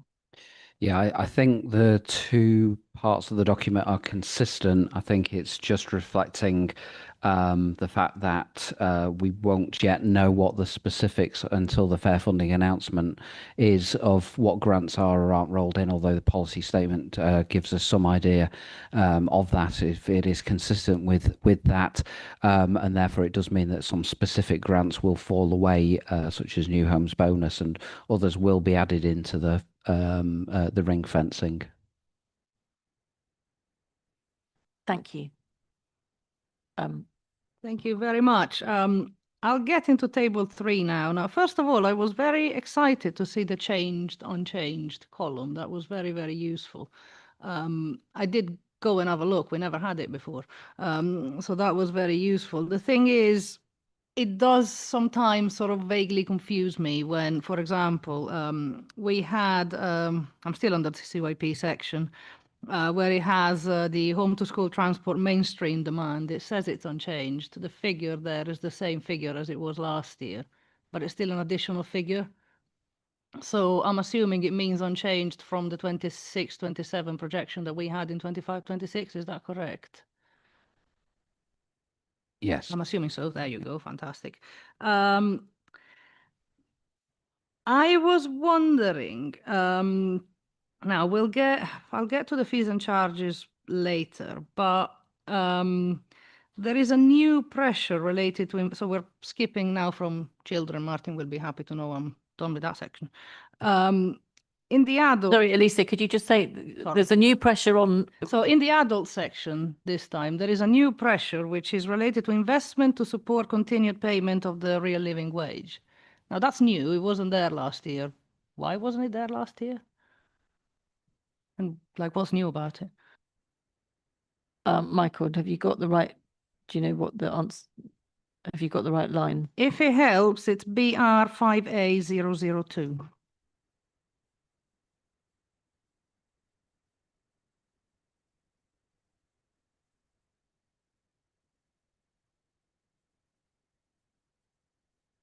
Yeah, so we obviously did have an awareness that we would need to build some of that in. I think it might just be so this is within priorities and investments. Sorry, that's why I took so long. I was looking at the pressures column. So this is inflation last year. That's all we accounted for. Obviously, what we're bringing in now is the announcement from the Real Living Wage Commission that was about 4 or 5 weeks ago now, as set out in the commentary, and I think that's why we've classified it as new. I'm also so it's more inflation. Hang on, I'm not sure I understood that. But does that mean that there think wasn't inflation last year? Sorry, if it helps classify, we had a figure in for last year, but obviously now we have the Real Living Wage announcement, which gives us the actual figures, and that's why we've classified it as new. Okay, no, that's fine. I did have a couple of questions about the household support fund, which appears in like a few different items.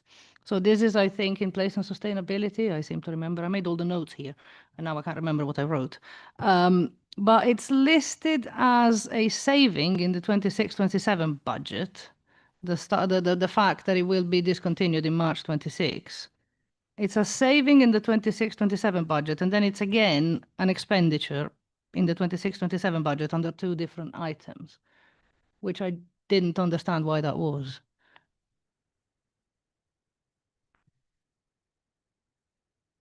And again, I've got the numbers if you want them. Is Martin going to deal with that? Michael's going to deal with it. I thought you wanted to say something first. Sorry, Martin. I think Martin's going to deal with that. Is that right? He's finding it. Okay. Elisa, I'm aware it's 12 o'clock and we need to stop. How many more questions have you got? I think of this type just 3, but I'm very happy to stop. Let's get. I think we'll get Martin to answer this one, and then we'll take a 15-minute break, and then we'll come back and you can ask the other 3, and then we'll have Ros. Can you tell me exactly which reference you're talking about, if there's... So I think, again, this is in place and sustainability. So it's the CR 1.004, which is the extension to March 26, which is a saving. It's got a negative before it. And then like a couple of pages later on 8.003, it's the same line, but it says it's an expenditure. So it kind of looks like a 0 overall to me, and it confused me quite a lot.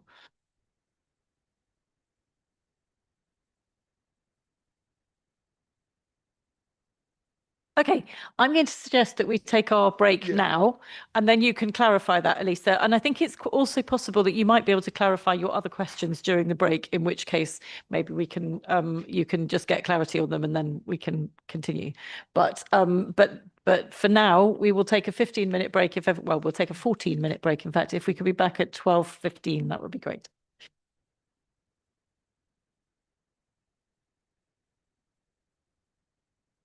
There are multiple references. It's not confusing. It's confused me. There's just different stages of what's happening. Can you share that?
He's got to go. So sorry. Welcome back, everybody. I think we will restart. A couple of members, well, one member has had to leave to go and look after somebody who is in hospital. And I think we're also going to note the apologies of Councillor Ioannidis, who was not able to be with us because actually he had a serious medical issue this morning. So we will just note those. And we will continue from where we were. I'm kind of hoping that we can that the rest of your questions could have been cleared up, or we can cover them quite quickly, Elisa. You will be pleased to know, thank you very much for your indulgence so far. You will be pleased to know that I'm probably going to be able to clear 3 of them in writing, because I'm trying to track our fees and charges, because they're also mentioned in the strategic covering as something that we're going to look at. But, you know, I do appreciate that they're probably not going to be able to have ready answers immediately, but I will chase those by writing. I am sure that Tom will be expecting that. I did have one final question that I did want to ask, and then I was hoping to be able to make 2 very short comments. My question is, there's one item in the report which is, let me not get lost, which is the income generation from the energy schemes, which, again, it's a positive, so it's an expenditure. Are we paying in order to maximize income from these schemes? Or are we not getting the money from these schemes, or should that be a minus? Have you got a line, Elisa, so that the line is, well, it's CR8C127. Do you want to make your 2 comments, and then when Michael has found it, he can reply? Oh yeah, no, absolutely. He can have a look. I mean, I wouldn't be too surprised to hear that, you know, some things go in and then come out in a different part of the sheet and everything like that.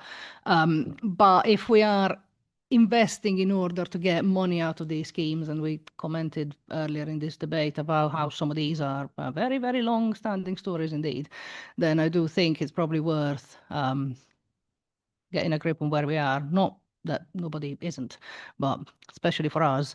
The comment I was the comment I wanted to make was as follows. I mean, I think it's very important to note, and, you know, this is big credit to be given to the administration, because obviously, you know, we started this work together, and we're, you know, we're now still doing quite a lot of the things that we were doing over the last 4 years. This will be my first in a while, but not my first overall opposition budget. And I should probably make the point that last time I did an opposition budget, we didn't have the draft business plan in December. We basically didn't even have it in January. We had as little as could possibly be gotten away with. And, you know, the administration used to come in with their own amendment pretty much at the same time as everybody else. The entire thing was slightly mental. So, you know, this is an opportunity for us to really scrutinize this budget, because, you know, we've been given an excellent opportunity to do so. And I think it's almost a duty that we should take that opportunity over the next couple of months.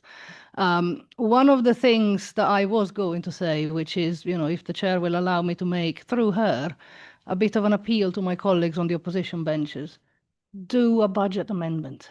Please do it. This is the council in front of you right now. This is what we're up. This is it. This is the entire thing. You could cancel all the meetings during the year. You could cancel all committees, cancel all full council, have no motions. Maybe that would be even good. I don't know. If you still had a budget meeting every year, you'd still have a council, because your priorities are nothing. Your words are nothing without showing where the money is going. You know, so do please show us your vision, because that, I think, is very, very important. And, you know, if people think that too much money is spent on X rather than Y, we should perhaps get on with less tax, maybe, I don't know. Show us what you mean, because, you know, you won't get away with moaning if you don't show us how you would make it work. So that would be my appeal.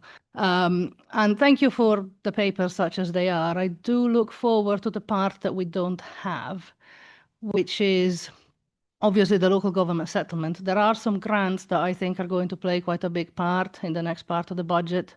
So, you know, the new what's it called, crisis management grant, which is supposed to come in, and the pothole fund, which is awarded to councils based on how well they're doing already. So I'm hoping that we're getting our bums into gear. Thank you very much. Thank you, Elisa. Comments noted. Frank, were you going to report on the questions about that budget line? Yeah, yes, I am, Chair. So it relates to my response on the previous matter where we're talking about 25-26, where we say we've got the curtailment issue in relation to North Angle Solar Farm. So therefore, having learned that, we've adjusted the income profile for the North Angle Solar Farm for 26-27. So there's still income of just under 3 million in the budget, but we've adjusted it by $1 million to make sure we've got more realistic income assumptions. That's the reason for it. Thank you. Yeah. Thank you very much. So that is income. Is that No, the- it's less income than we were expecting. Oh, okay. I get it. I get it. Ros. Can I ask about the mayor's 1% transport levy? What does that mean? 1%? What does 1% look like? Is that the maximum he can ask for? Can we afford it? What does that look like in the budget? I guess that's up for us to decide as we work through this. And particularly bearing in mind what Elisa just said in terms of us bringing forward, this paper coming forward early and with a great big opportunity to scrutinise. Do we know why it's so late? Michael, do you want to? Yeah, I can perhaps comment on some of that, if not all of it. So 1% is about £200,000. In terms of timing of this, I think that's a matter for the mayor and the combined authority in terms of their process. In terms of the maximum, I would have to provide a written answer unless Frank is able to add anything further. I think we're able to cap it, but we also have a power of veto over the position itself. But as we understand it, 1% is what's proposed. And just to be clear, we could veto that at the combined authority, but I am not expecting that we will because of what he's expecting to be using it for. I am quite annoyed at the way in which it's come forward at this very late stage because he's expecting to use it for the Tiger Pass. We've been discussing the future of the Tiger Pass and how it can be funded for months and months and months. And for months and months, nobody said anything. Well, they've said, we don't want to use the transport levy. And now here we are, let's use the transport levy, which is annoying. But I think there is quite a lot of political consensus about how important the Tiger Pass is. So that element will be up for discussion along with the rest of the budget. But both here and at the combined authority, and there are lots of changes to make, and I suspect that there may be some changes that we need to make in response to that request from the combined authority having come in after our budget papers were published, which is annoying. I don't see any further questions. Can you be brief, Alex, and then we'll move on? I guess it was less of a question, more of a point, Lucy, that the transport levy, that 200,000, it will obviously need to be found somewhere, and we'll put a pressure on the county council to do it. And while I welcome the decision to continue the Tiger Pass, I cannot necessarily connect the dots completely, given that the mayor is also promoting free car parking across certain regions of a similar quantity. And therefore, how can we have assurance that the transport levy isn't being used to fund free car parking in Peterborough? That would be my question, my point. That's a very fair question and a very fair point, and I will ask him about it next week. I now don't see any further questions. So this report is to be, we are considering this report. I think we have considered it at some length. So thank you very much for your scrutiny on it so far. Following being considered by us, it then goes to be considered by all of the specific service committees, which is a very important part of their role in scrutinising the budget. So I think it's important to say that this is just the first bite of what is definitely a large plum rather than a cherry in terms of our examination of the budget before it comes back to this committee in January and then goes to full council. So I think we don't need to take a vote on it. We have considered it. Thank you very much. And we will move on now. Thank you all for your comments on it, which have been very constructive and helpful. We will move on to item 6, which is the economic strategy, which I think is going to be introduced by Ethne George. Ethne. Thank you. Sorry, Ethne. Welcome. Have you been and spoken at this committee before? It's very good to have you here. Welcome. It's very good to see you. Thank you very much. Good afternoon, everyone. Could you move your microphone quite Yep, close to your sorry, mouth? It just helps us apologies. all to hear clearly. Thank you. Good afternoon. I'm here to present the draft economic strategy and action plan and seek your support in principle for this, as well as your feedback and input to help shape it. Firstly, I'd like to provide some background about why we thought it would be beneficial for the Council to have an economic strategy.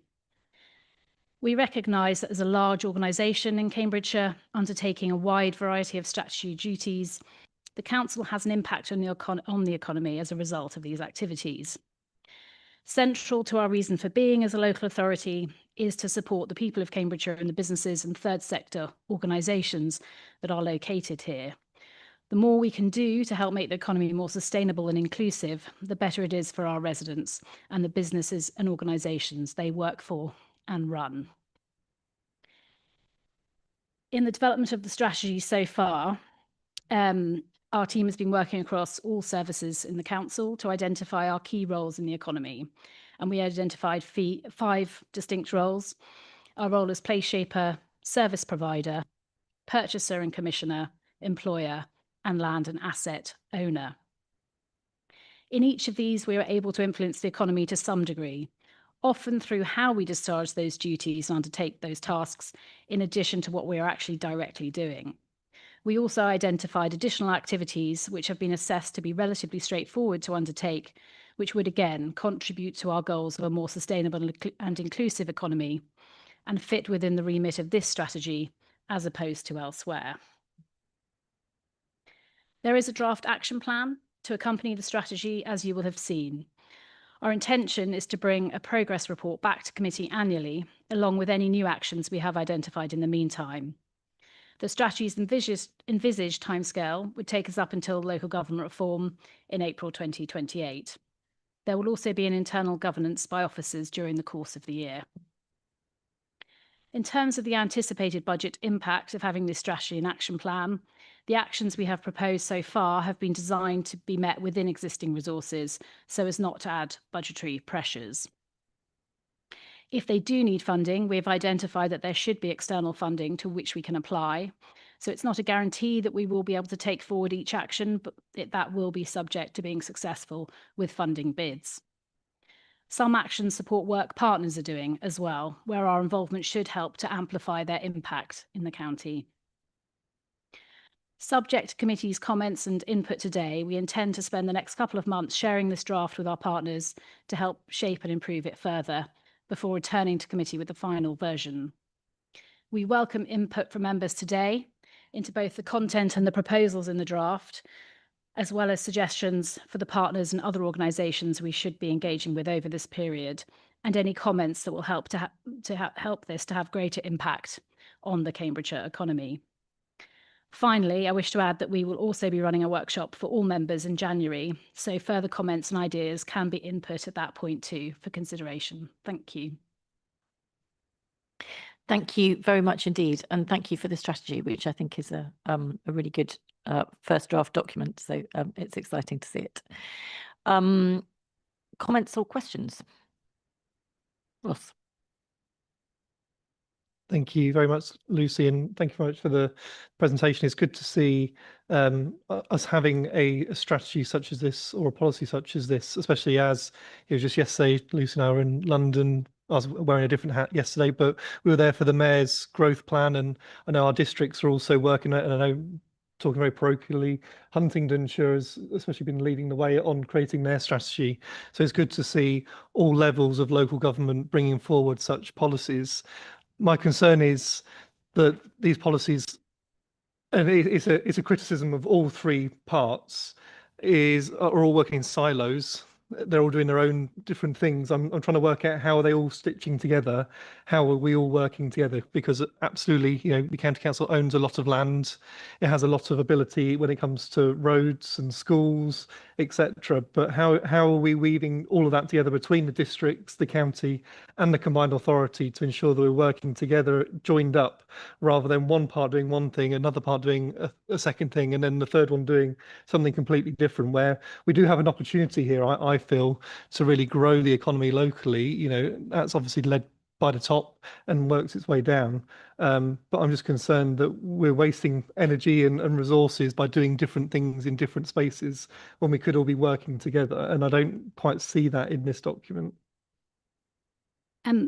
So far, the document has been primarily internally focused to look at the opportunities that we were perhaps sort of sitting on or had lain dormant for a while that we could resurrect in light of this, that would be really positive. The next phase is where we engage with external. So there has been some, and you'll see one action or a couple of actions in there that link to work that the City Council in Cambridge is doing that we intend to support and hopefully help amplify. But this is very much intended now in this next stage after consultation here to go out to all those partners.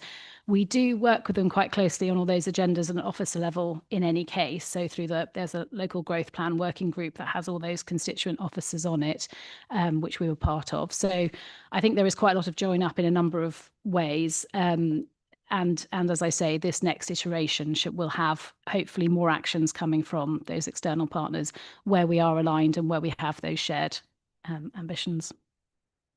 Frank, did you want to add something? Yeah, I just wanted to offer some additional assurance. So this has been drafted and being mindful of the local growth plan that's now being published. So, and also just being very mindful that we didn't want to replicate the functions of the district council and the combined authority. So this is very specifically around the added value that the county council can provide, but also making sure that, as Efan has outlined, that we play our full part as a partner. But outside of strategy documents, all of the place directors and all the leads for economic development meet on a monthly basis to make sure all of these actions and all of these strategies do stitch together. I think the final thing in terms of the feedback is that in the final draft, we can make it really clear in terms of how we'll actually work in partnership with District Council and the Combined Authority to actually get these actions turned into delivery.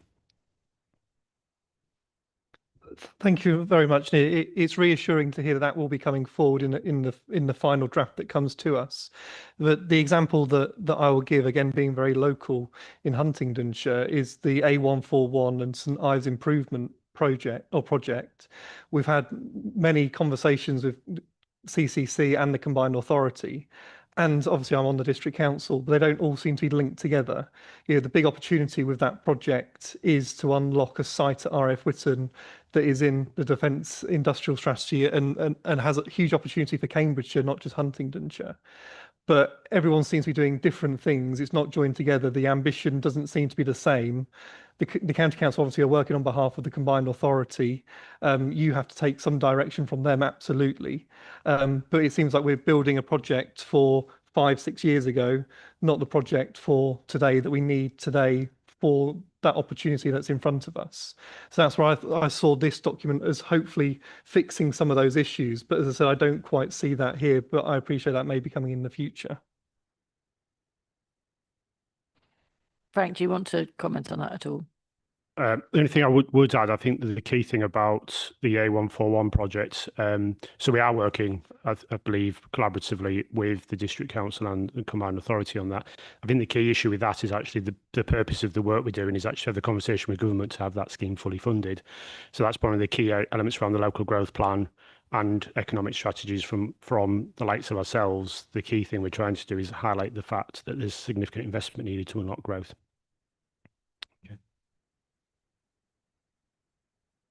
Thank you. I think that's very helpful. Ros. Thank you. Yes. So I'm excited by this paper. I think it's really good.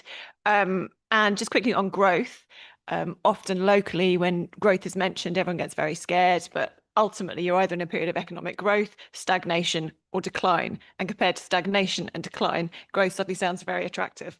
I think Ross makes a really good point.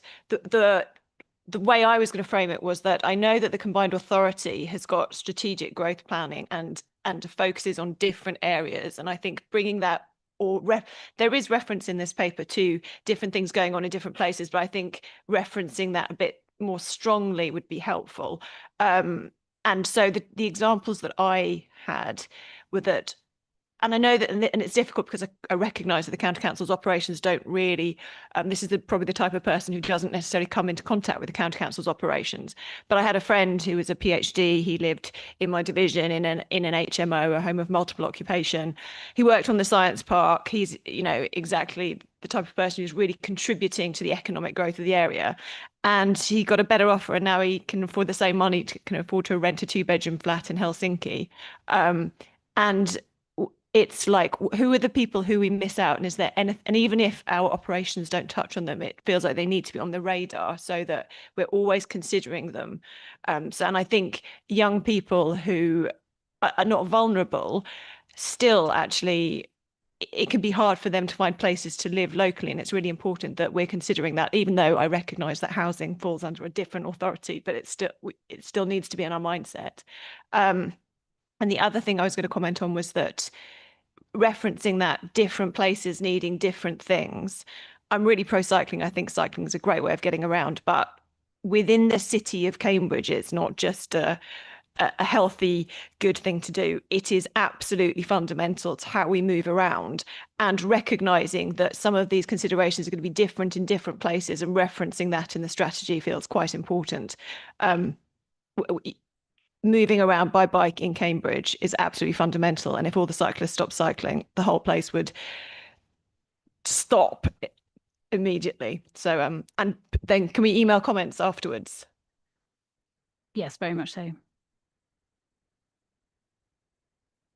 Thank you. I don't see any other questions. I just want to give a bit of feedback myself, which is to say thank you very much for doing this document. And I think it's got a number of iterations still to do, partly because when we've done the new strategic framework for the budget, that will then need to feed into this document as well.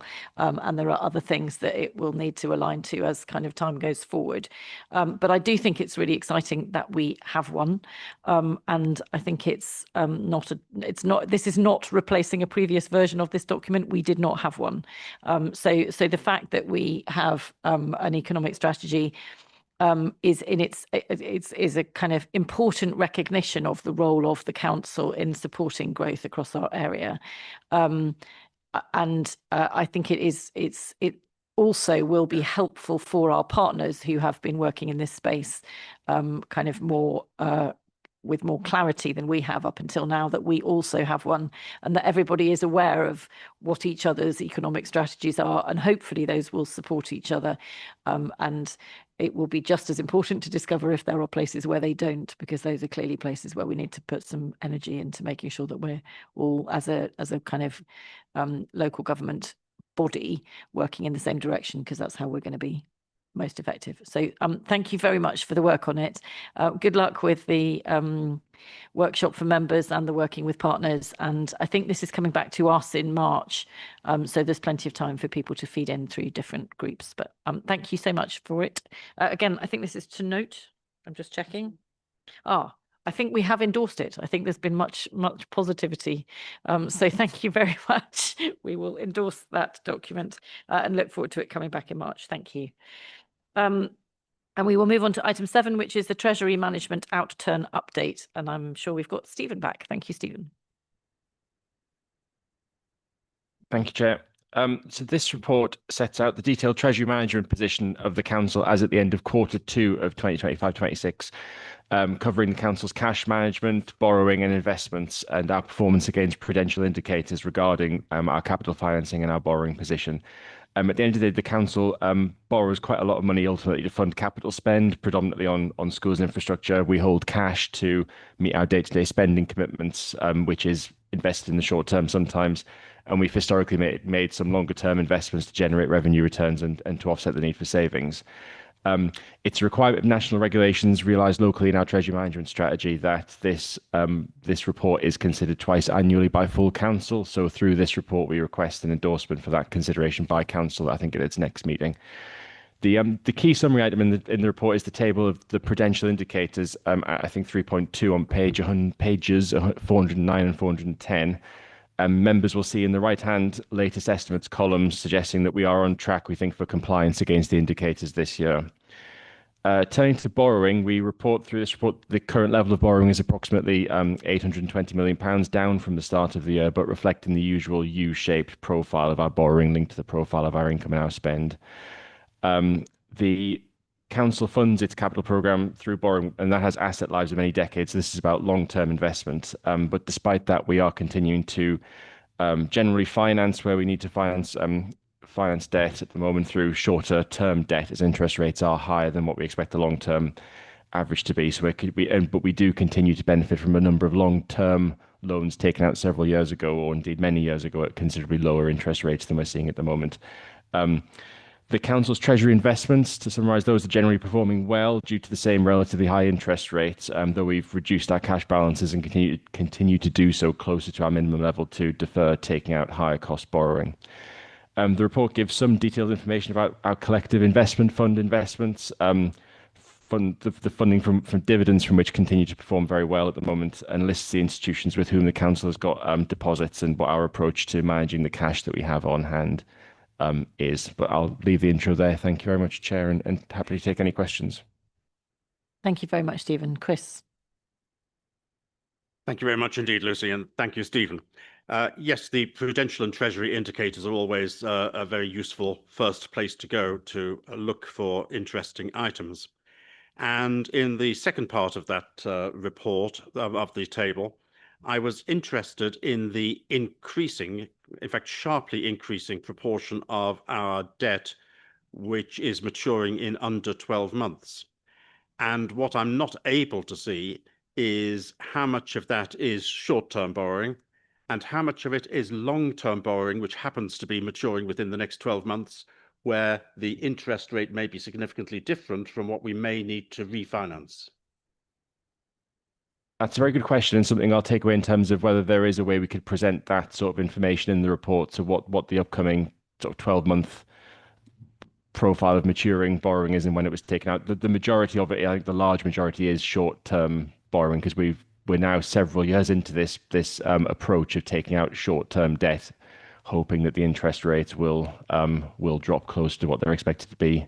So yeah, so most of it is borrowing that was taken out probably 1, maybe 2 years ago. Thank you. Thank you. And if there is a way that that can be presented in future, because by the looks of it, this is going to be a bigger and bigger figure. It might even approach that 50% figure, which I've criticised before as being far too high a figure, as are all the period limits of 50% and for more than 10 years, 80%, which I think are almost meaningless, but might soon become meaningful in terms of the lower than 1 year, in which case I dare say the answer is we just change the limit, but which shows the meaninglessness of the whole process. I've got another question about the prudential and treasury indicators, and I was a bit cautious about even asking this question because it might just show my ignorance. But if you don't ask a question, you don't find out and you just stay ignorant.